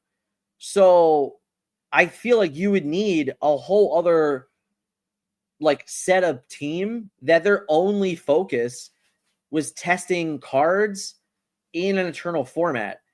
And I just don't think we're there yet. I don't think that Ravensburger as a company has enough employees on the design team to test this format for them to officially put a stamp of approval on it. So therefore, if it exists, it'll be some player thing, very similar. It's so easy compared to Magic, guys. I'm sorry, but like very similar to Commander, like the Eternal Dragon Highlander format, whatever it was called, EDH when it was called in the beginning. That was a completely like player owned thing that like became a community that then became like engulfed by them. Like then they're like, oh man, people love this, so we're gonna double down and we're gonna make product for it. It's very different. And again, remember, Magic didn't start printing specific cards for it for a very long time. So yeah, I think that if it exists, it'll exist in the hands of players. And I would argue that at the rate that sets are delivered in Disney Lorcana in every 3 months, where is the time for the casual player to play 2 formats? Like the casual player that only shows up every few months for set champs, Like they go to their league nights and they have a little bit of fun for a couple of rounds. Like there is no way that a Eternal format and a core format is inviting to casual players or new players to the game. So you got to think about the broad audience of Disney Lorcana. And I've been telling this people for weeks. This is a competitive Disney Lorcana podcast.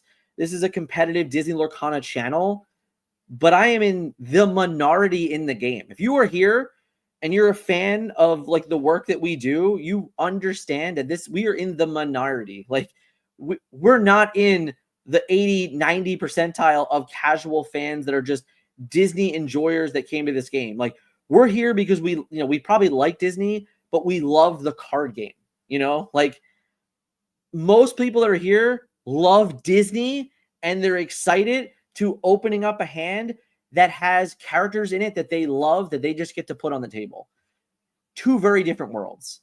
So I personally don't think that even if we have a rotation, that Eternal will be a supported format. I'm not buying into it. I'm just not. Do you think if rotation is announced, they will announce another? All right, we just covered that. We just covered that. I still think Amber Coil could have been maybe interesting. Maybe a chapter always ends with Lumineer's quest. Yeah, that's totally possible. That's totally possible.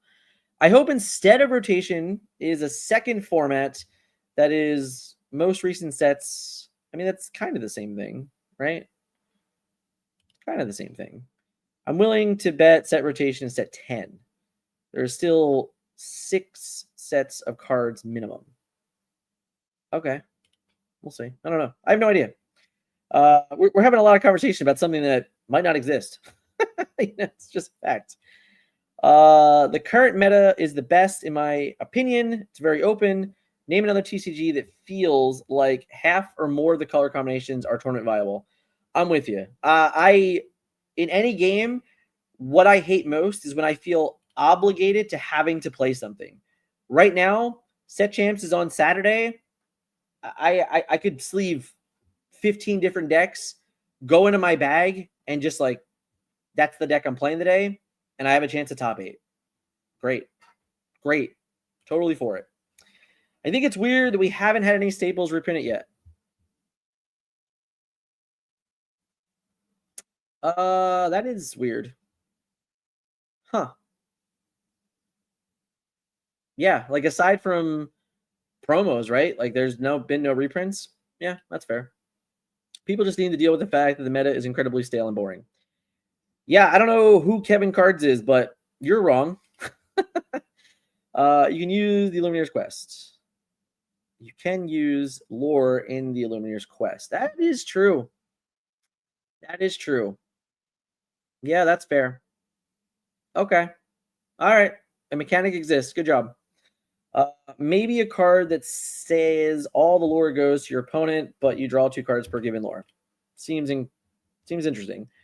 Then why is Pirate's Life bringing me? Did they give up on being time again? Did they give up on being on time again? What are we talking about? I don't know what you guys are talking about. It would be great to have a whole new meta. Sure. Besides DDH, yeah. Sisu, Maui, Pirates Life exists. Sets are 1 through 4 go away. Why do you think Ruby Steel will be top deck?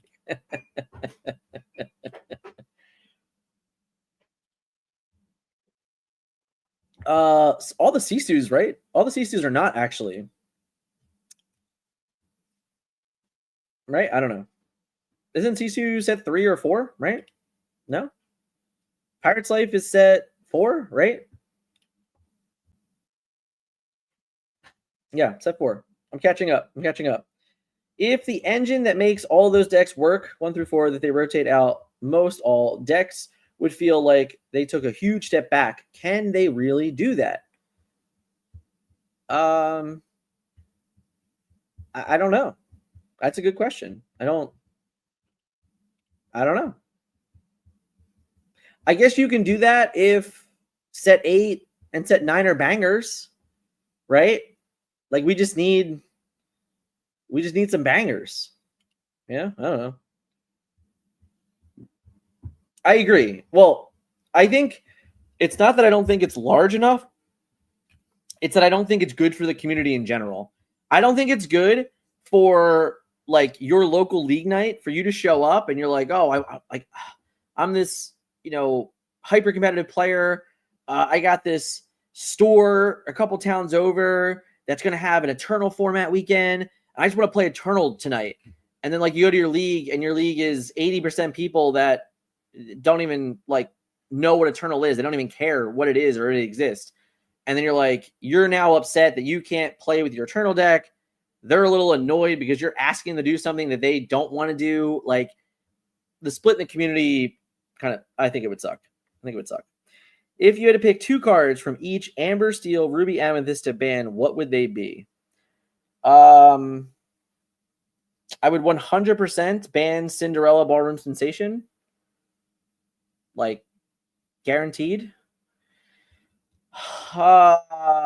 And I'll be honest, like, with Amber, Steel, Wheel, kind of being one of the more dominant decks in the metagame again, with the potential of Zan breaking the game with Jafar Wheel, I would probably just ban a whole new world and not even think twice about it and just go back to like more standardized ways of winning.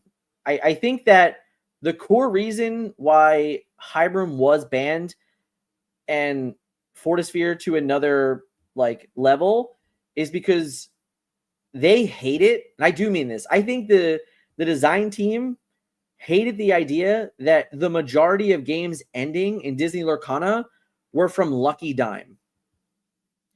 So in any world where the games are ending because of Jafar striking Illusionist, drawing 7 cards and gaining 7 lore as a common theme for the next month, it would not shock me if a whole new world gets banned. Honestly, I'm just saying, would not shock me if that happens. For Ruby and Amethyst, I don't even know that I would ban. I don't even know. Maybe I don't know what I would ban from Ruby. I'm sure if I wasn't put on the spot and I had some time to think about it, I would maybe consider some things, but I don't know. Amethyst, Elsa, the 5th Spirit, maybe. I think that card might be a little too good. It also is kind of it enables decks like Sapphire Amethyst to break the color barrier, in my humble opinion, like that color barrier that they were talking about with Fortisphere. I think Elsa inadvertently allows decks to kind of break that don't have any natural removal. So I think that Elsa the 5th Spirit might be a card that if I were looking and like I felt like it was absolutely required to ban a card in Amethyst, that maybe that would be the card that is ironically a fairly low impact, but a large one all at the same time. We'll see. In my area, the stores that run leagues as open plays and no one showing up. The stores run league at 3 rounds, pack per win. Events get all attendance. Sorry. In my area, the stores that ran leagues as open play have no one showing up. The stores that run leagues at 3 rounds, pack per match win. Events get all attendance. Yeah. People want to play for something. I don't want to spend 3 hours at a store and not get anything. Like the stores get all the product for free. They get, well, not all the product, but they get all the promos, the pins, like they get that whole store kit for free. Like that's just a thank you for purchasing Disney Lorcana through your distributor, right? So if you show up and that's like all you're getting and I don't want to do that either, straight up. So I was all set play Kiwi Birds with the weekend, but Zan's Jafar list, so much fun. I might take that instead. Respect. JDZ was definitely doing some diabolical stuff on stream. JDZ is the absolute man. I think Dan wants rotation, so Doc gets all the gains. I plead the 5th.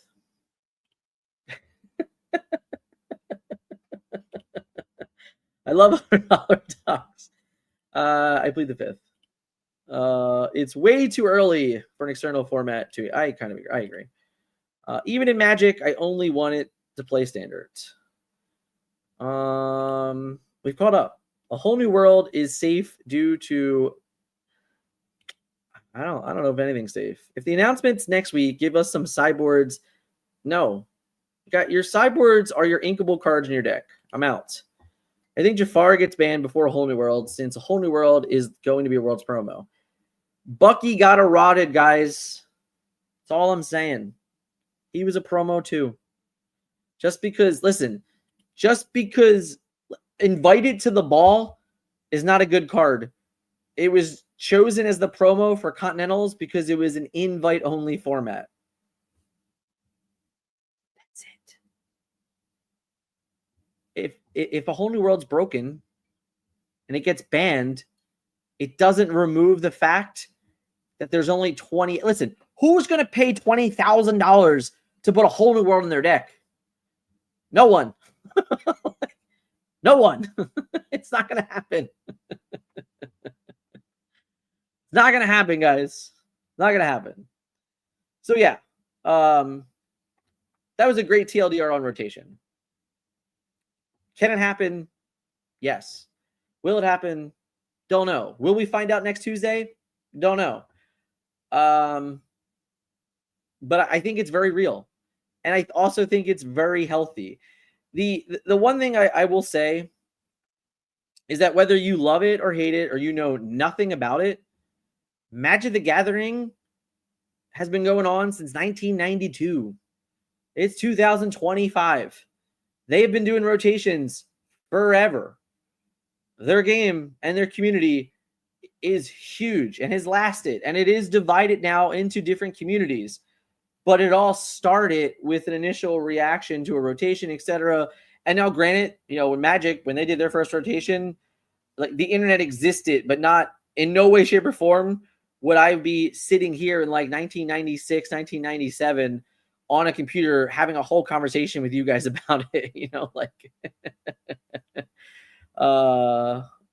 don't know. Listen, if JDZ were here, he could be in the building. All right, I'd let him come hang out with me. But he's not here. He's not here. He's vibing. He's probably catching up on some rest. He had a long weekend. We both had very long weekends. I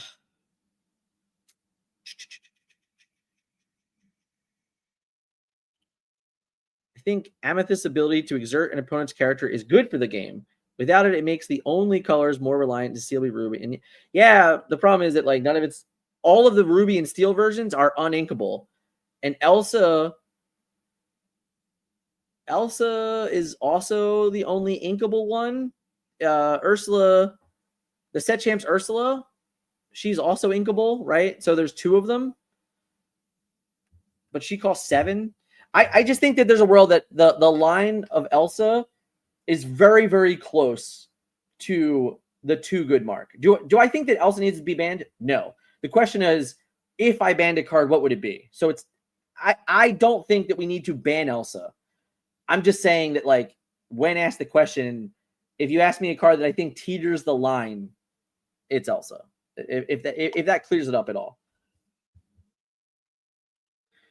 I wouldn't be opposed to a ban list system like Konami does with Yu-Gi-Oh! Can JDZ even stream anymore? Bro, I am so sad for JDZ. When he told me Delta lost his bag, I'm not kidding. I went like this. I was sitting here. I think I was eating lunch, and I just messaged him and said, "Hey, did you get home okay and everything?" Like that. I was just like, he's like, "Yeah, but Delta did me dirty again. They lost my bag." And I was like, "What?" Literally, that was my actual reaction. I was like, you've got to be kidding me. You've got to be kidding me. Oh, it's frustrating, guys. That sucks. And I said to him, listen, I was like, listen, if Delta does not make this a thing, I swear to you, I'm going to make a version. I'm going to make a group in the Metafy that is Dan and JDZ questing casting team. And I'm going to have everyone go there to support it and say, hey, whatever money that gets goes directly to buying him new gear so we can pick that show up and put it on the road and go wherever we are wanted. We had a absolute phenomenal time at Sharp Gaming with the Lucky Llama in Arkansas. That community was out of this world great. And I look forward to hopefully doing it again. I do. I look forward to a time where I get to sit in the booth and spend a weekend in the Airbnb and in the drives and having the good chats and conversations with JD again. So if Delta doesn't do him right, I 100%, I will do whatever we can to make sure that that's possible. I think between the two of us, we had actually everything that I brought, we ended up not needing because our first casualty of the weekend was JDZ's laptop. It was a touchscreen laptop that we were going to use to set up for the screen on the table. And that was going to be used for the lore total and everything like that. So players could touch the lore total and move it up, yada, yada, yada. Well, that broke. So we lost that early Friday and we had to pivot it to where we had to use my laptop, which was going to be the laptop used for the interview station. Because I brought the mics for it. I brought the camera for it. I brought the laptop. We brought the whole setup for it. And then his laptop broke. So I had to put my laptop there. And then we ended up not getting another laptop for Saturday. So Mandy, that's why we had to do the wavy transitions all day because we didn't have anywhere for Mandy to be to give interviews other than where we were sitting.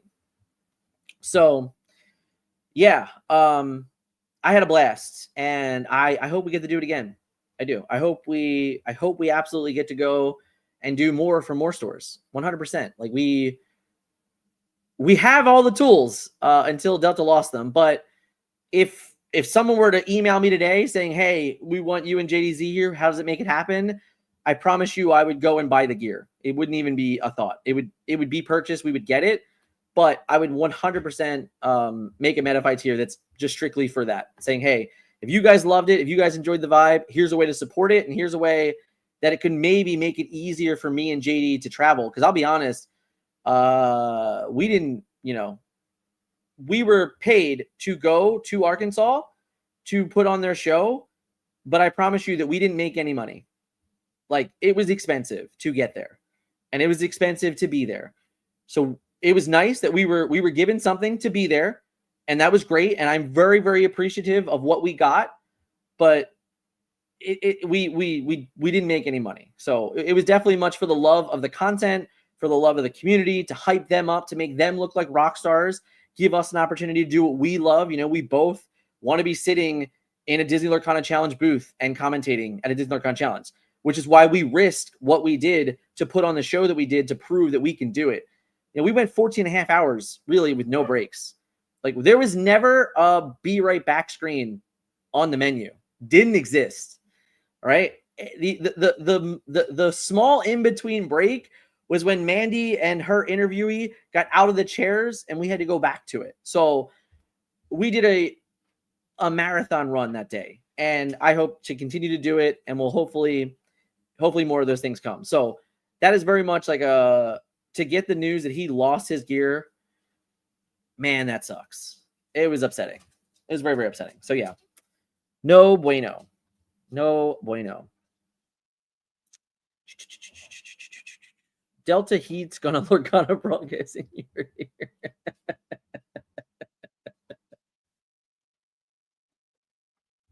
So true. Thank you, sir. Thank you.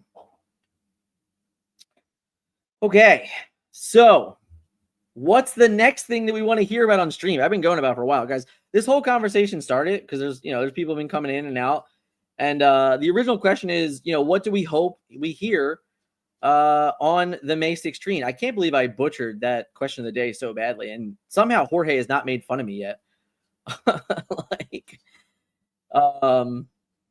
So we'll go back to it, right? Like this is next week, guys. Okay, I'm sorry if it was confusing for you guys. Whoops, hold please.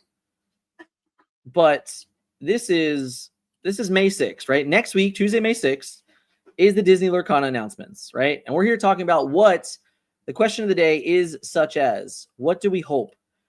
What do we want to hear on the May 6th stream? We've been talking about a lot of stuff. We've been talking about new sets, rotation, Yeah, just like worlds, right? Like we've been hitting on all those things. What I really want to see though, right? And like the thing that I think that we touched on a little bit, yeah, guys, when are more Disney Lorcana challenges? When are more Disney Lorcana challenges? When is that going to happen? I think this stream, it's got to tell us something. I mean, tell us something. Because I like this, right? We can talk about that. We can talk. There was some chatter about online client as well. If you were coming in late and you didn't hear it, but yeah. So this has got to be on the docket, right? Like we've been quiet for 6 months. No real conversation from Ravensburger. Honestly, the last true thing announced aside from the ban list was when they announced DLC Melbourne. That's it. We haven't had anything since then.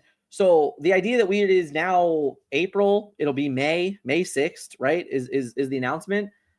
There's got to be some details, right? There's got to be some details about Disney Lorcana challenges.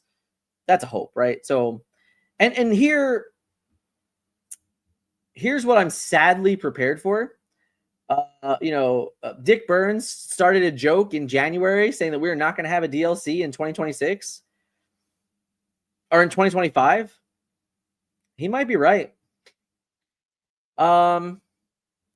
He might be right. And I guess I'm prepared for that. What I can say is if there are none, we are fortunate. And this is why. Shout out to Southside Gaming. Shout out to the Encounter. Shout out to Sharp Gaming. Like, shout out to these stores that have been putting on these tournaments.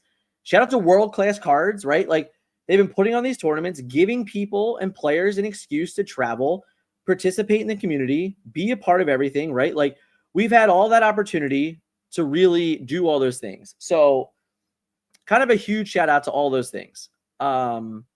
And this weekend, is the next SSG, the Merlin 10K, May 3rd and 4th, 2025, obviously. Top cut on day 2. So this is the first time that they're actually doing a 2-day event, which is kind of fun. So the idea they're going to now have their 8-round tournament is normally what they're getting to on average on their sizes. And you're hitting those big events. So they're, it is long days. Like, listen, even for us, we did 7 rounds of Swiss and then top 16 all in one day for the Lucky Llama this past weekend.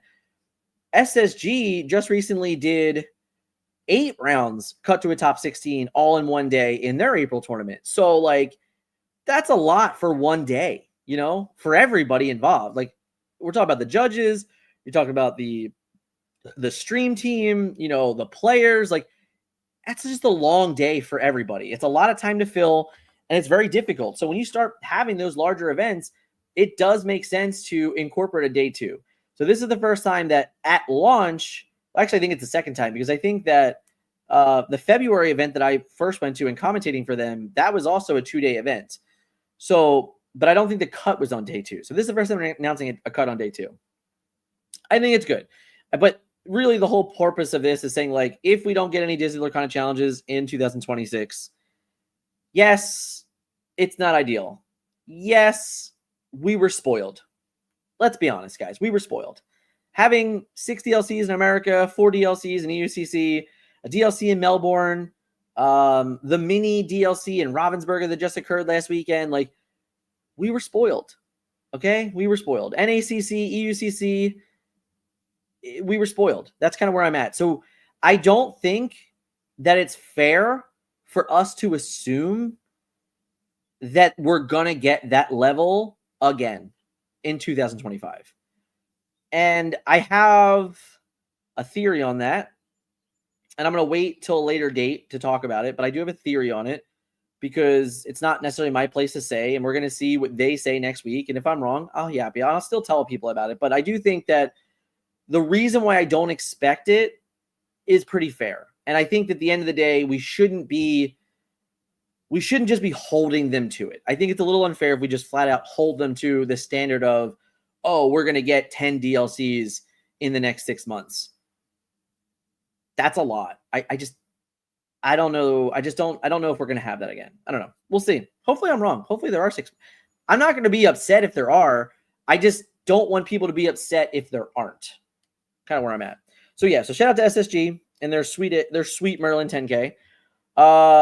And you know, I am not attending this weekend, but I can tell you as someone that has gone to 2 of these now, I would go to every single one of these if I was local. Like if I was local and I could drive an hour, 2 hours, I would literally never miss this tournament. I think it is too good. I think Southside Game has done an incredible job, and I would literally never miss this event. Ever. Period. If I were invited to commentate and do interviews, whatever, every single time I'm invited, I would go. 100%, I'd be there. No questions asked. But, you know, I gotta get on a flight. It's gotta be a weekend trip. We gotta get an Airbnb. There's a whole bunch of stuff that has to be involved with that. So obviously I can't go to every one of these. Would I love to go to, you know, every other one? Probably. You know, like I think that that's kind of reasonable. But for me, not a resident of Florida, it's not realistic. But if I could go, I would go. Period. If there was any store like Southside Gaming in the Philadelphia area doing these things, I would be there for sure. Like, listen, we're representing today, right? We got the Southside Gaming shirt on, okay? Shout out to them. They're awesome. Go support them. Seriously. But there is something new coming, okay? So we have the CCS 8K. That's coming up in June. I think it's like the 15th and 16th or something like that of June. Shout out to Safari Zone, which is Delaware. They're promoting a 5K. That's the same weekend, which I'm kind of excited about because I think that they're going to be. Guys, the announcements are they're next week's, fam. Like we're talking about the predicted announcements. Okay. We're talking about these right here. Okay. This is May 6th. May 6th. Announcements about the announcements. This is when they're coming. It's next week. We're talking about what they could be. This came out yesterday on socials. That's what we're talking about. Right? But yeah, so the there's more stores coming, right? Like I said, we had Southside Gaming. They kind of picked up the ball. You know, locally for us, we had the Encounter. They're small, but they're still hitting like 60 players now. You had Charlie's Collectibles that were, you know, one of the first kind of. You had PPG, right? Pro Play Games. They hosted the first streamed Disney Lorcana tournament in Denver. They hosted multiple streams after that. They hosted the first 200 plus player tournament in Miami in 2023, which I was there. I commentated that. And then they picked up the circuit for Ravensburger. So PPG became the tournament organizers for the official Disney Lorcana challenges. Well, now guys, this is pretty massive. All right. This is pretty insane. Disney Lorcana, $20,000 4th of July weekend announcements.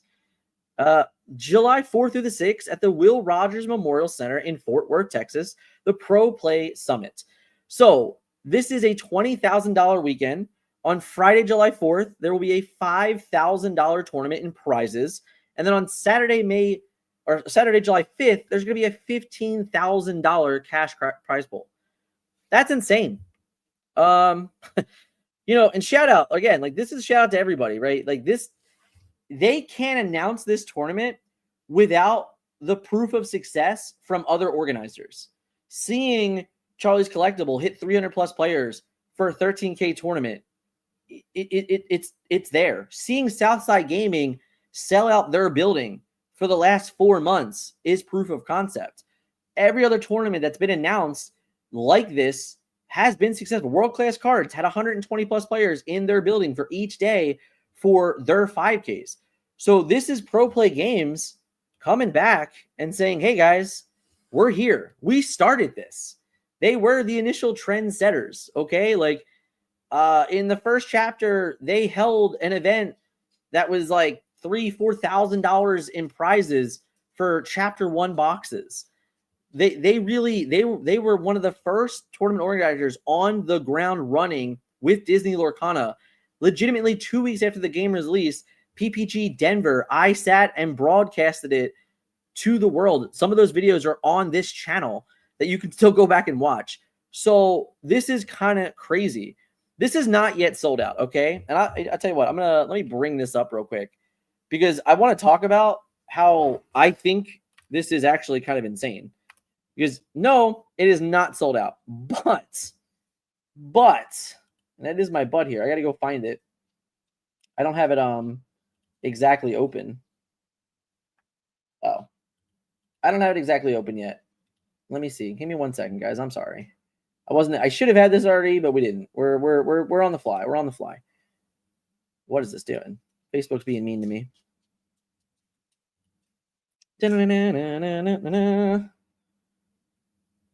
Let's see. See more. Boom. This our page? This our page? It is our page. All right, so we're gonna remove this. Kapow. Come back to you for a second. How you doing? Share the screen. Pro Play Summit. Share. Boom. So get tickets, right?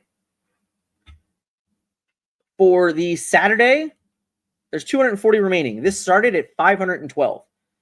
That's already 250 people that purchased the ticket in 3 days. 250 players already for a non-official sanctioned tournament. This is what we're talking about, guys. 250 players. Friday, guess what? 61 remaining. This started at 256. So that means this is about 200 players that are already registered for the Friday event.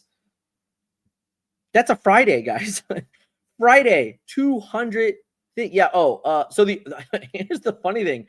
The Forbidden Mountain is the official ambassador for the Pro Play Summit Texas. Okay. I didn't even know there were early tickets. I had no idea because when the announcement went live, it was scheduled to go live at 5 p.m. EST on Sunday. I was still flying on the plane. So I landed and people are like, oh my God, the tickets are sold out. And I was like, what? Like, no way. That's insane. And then I found out that it was these like, I don't even know how many there were, but there were some tickets that were like a pre-release. I don't even know what they were called. I didn't even see them. When I was on the website, I never even saw them. They were sold out instantly.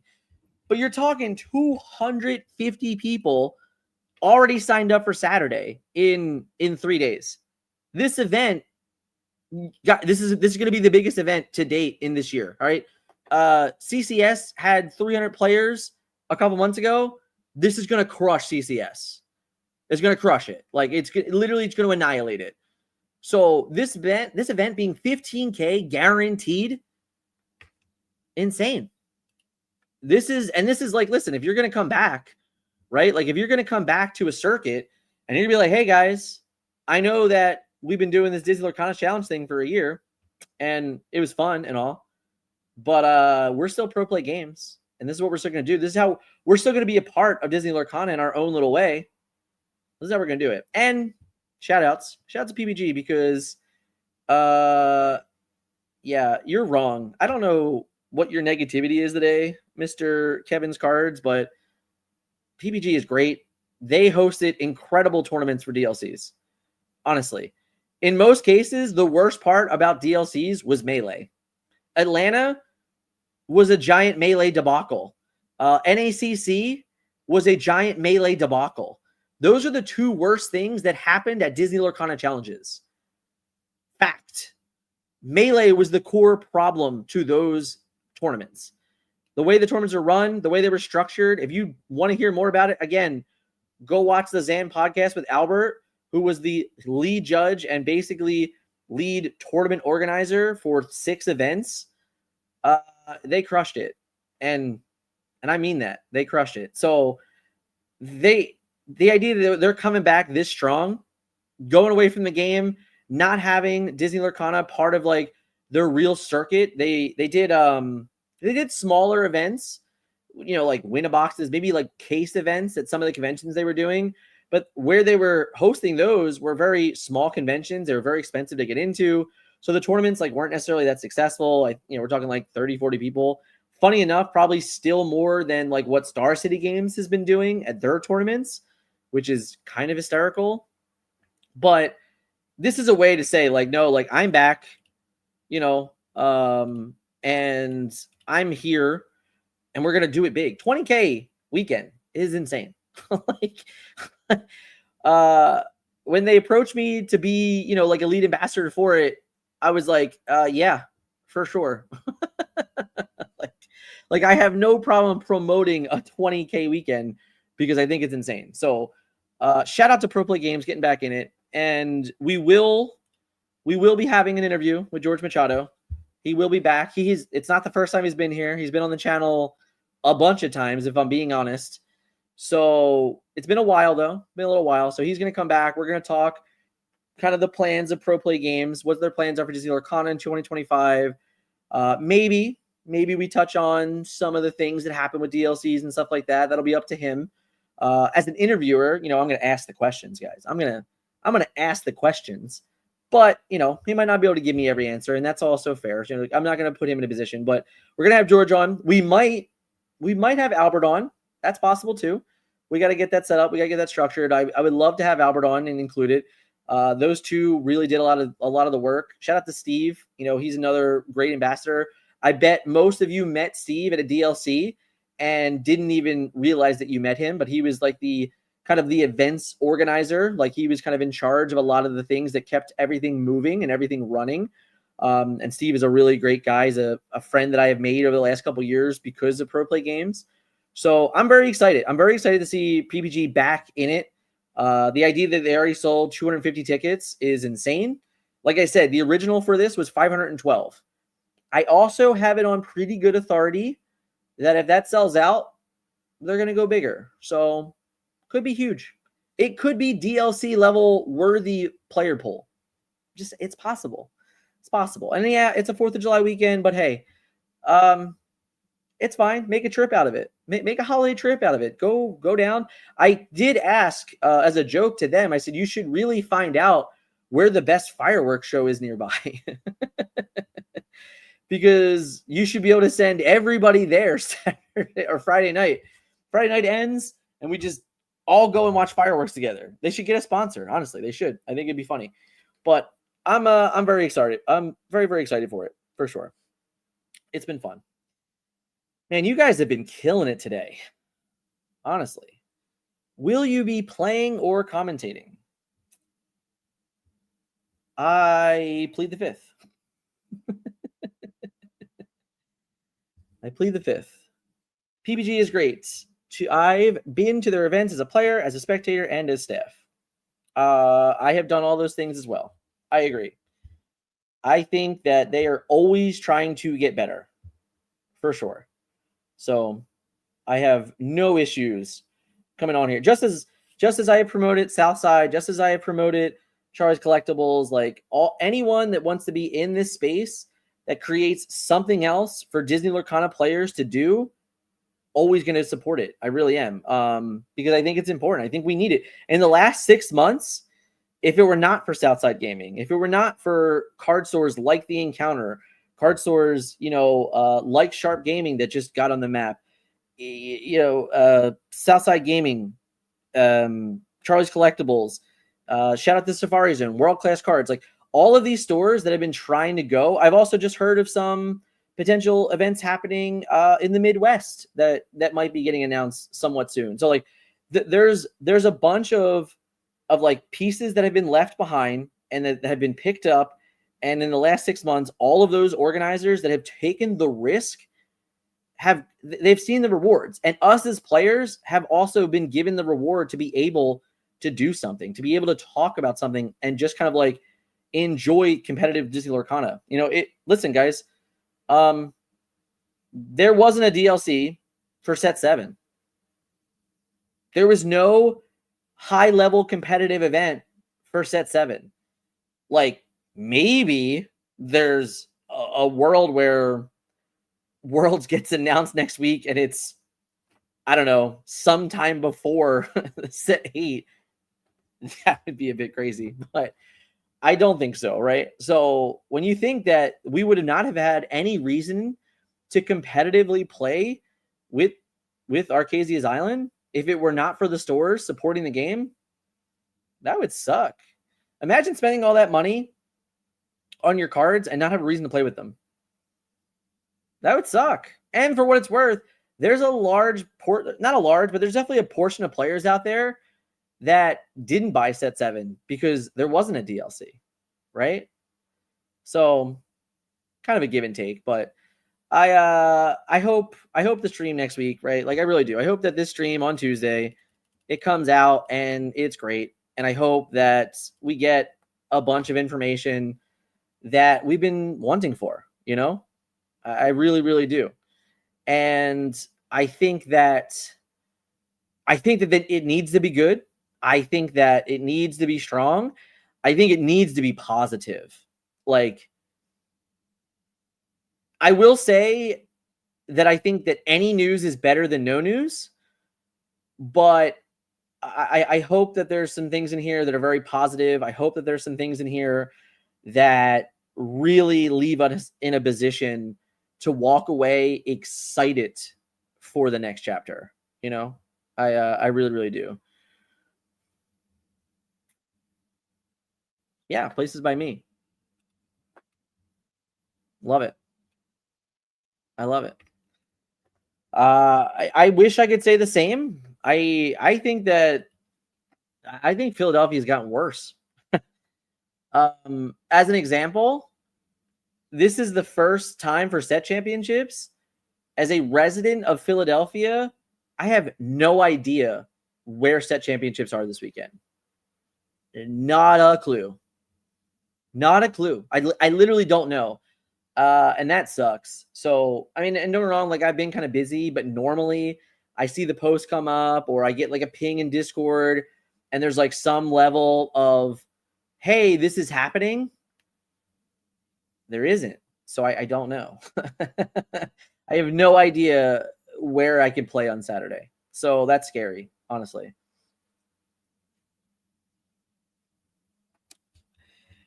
Yeah, I mean, I have two ways to approach this. One of them is I understand if like if you feel disincentivized to play the game because there isn't like a quote official reason. But you know, and I use this example actually for a member of our team. You know, shout out to Melissa. She came to Arkansas this past weekend. Honestly, just because, right? Like her goal in Disney Lorcana is not necessarily associated with a Disney Lorcana challenge.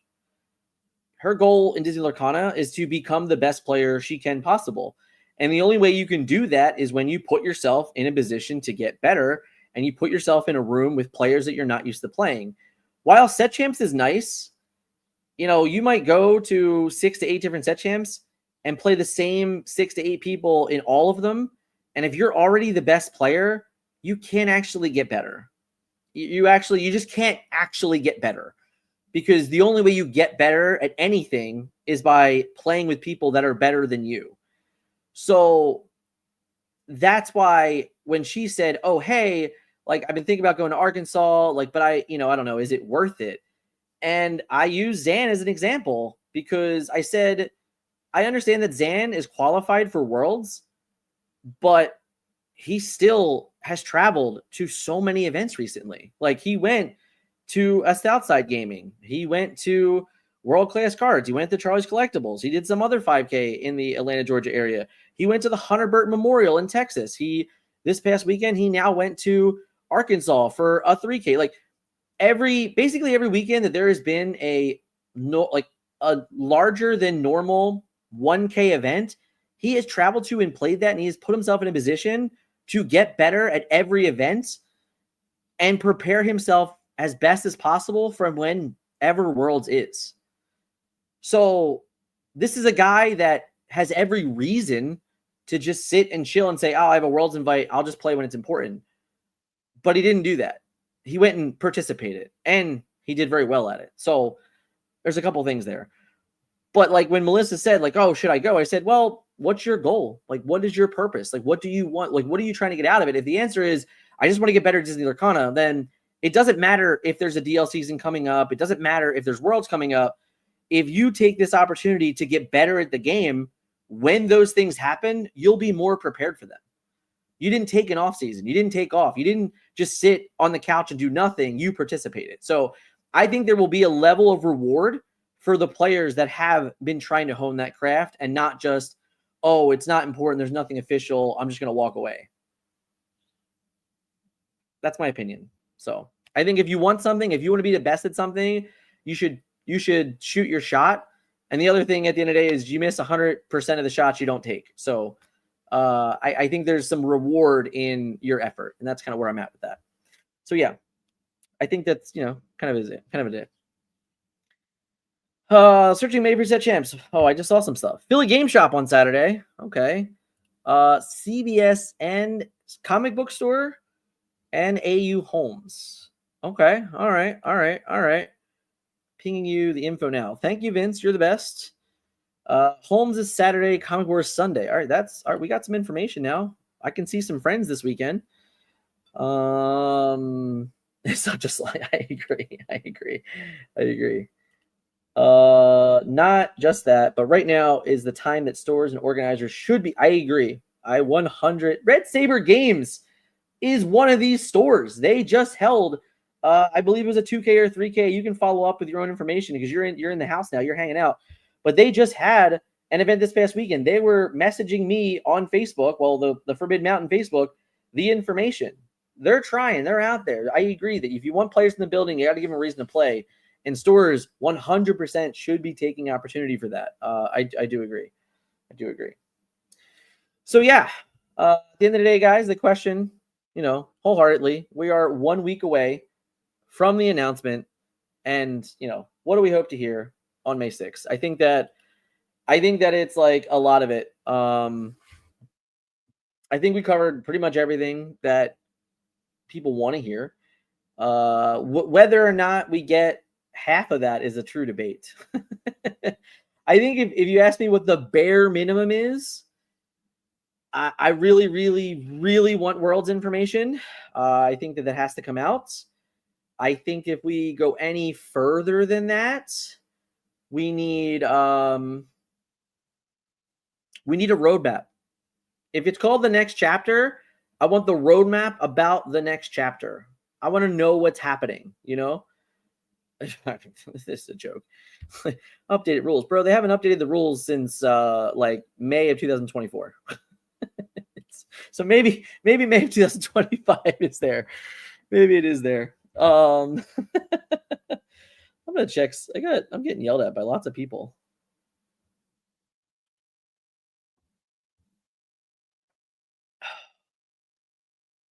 All right, making sure I'm not missing anything here. All right, I don't think I'm missing anything crucial here. I can dream. We all dream. All right, if you can dream it, you can do it. Right, that's the motto. So yeah, so Worlds information is a must. I really think we need a roadmap for 2025. We can't be 5 months into 2025 and have no idea what's happening. So I think a roadmap is literally part of the bare minimum that I expect from next week. After that, it's tough. I personally, at the end of the day, I will be very happy if we get Worlds information and a roadmap for the next 7 months. If you tell me what's happening for the next 7 months and I can start planning around it, I'm super happy about it. Never been to a PBG. Are there things to do beside? Yes, there will be side events running the whole time. 100%. Sunday, so the Saturday main event is cut to a top cut on Sunday. The top cut is yet to be announced, whether it'll be, 8, 16, 32, 64. That's not been announced yet. But on Sunday, there will be side events all day running as well. So it 100% is a 3-day weekend, all weekend. So yeah, there will definitely be things to do.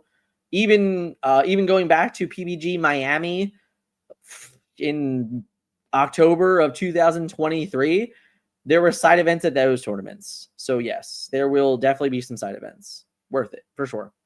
If you're going to be there, there's going to be stuff to do. I definitely cold-heartedly believe.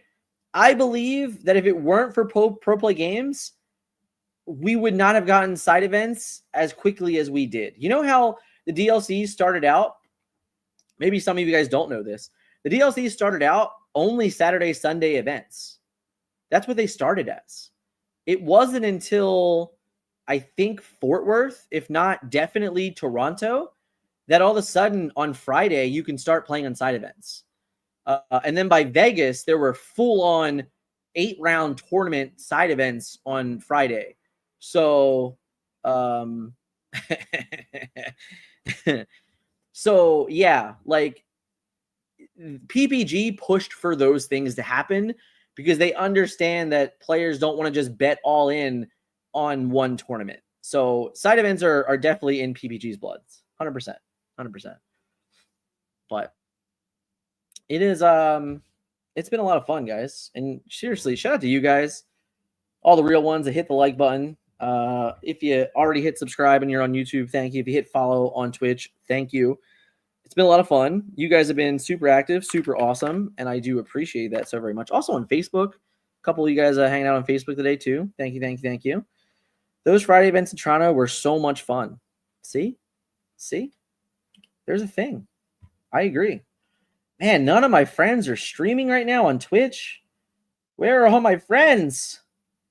Where is Wonder? Where is JD? Why are they not streaming? I don't have anyone to raid. Let's go look. Let's see. Let's see who's hanging out. Anyone fun hanging out on to go to? I just want to send you guys somewhere fun.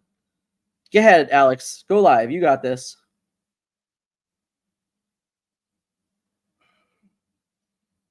But yeah. So again, next week.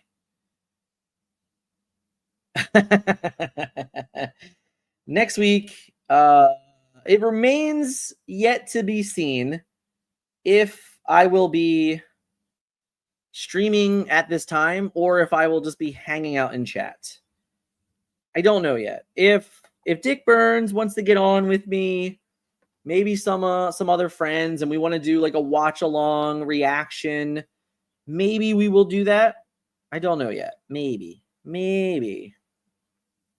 I wish I had people in the store streaming right. I know. Yeah, I'm with you, man. I'm with you. There's our boy. Is this our friend, Mr. SSG himself?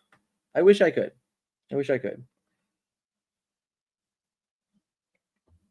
Stefan, did you see? I'm doing the thing. Look, see? I told you I'd wear it. I told you. It's right here. I told you. I didn't lie. Let's see. Where are we going? Where are we sending our friends to?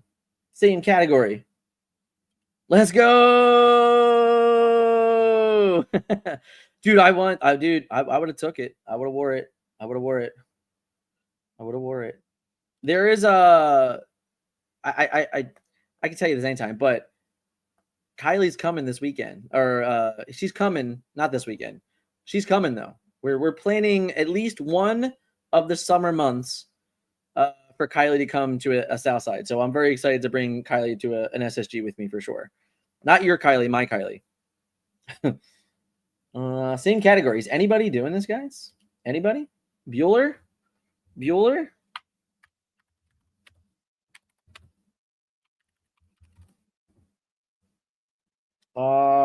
got one. Boom.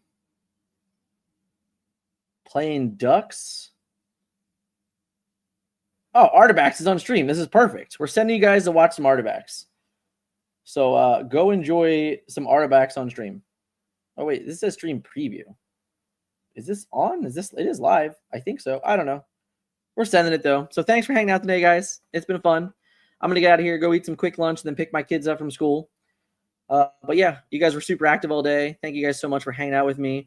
And yeah, we'll talk to you guys again soon. See ya.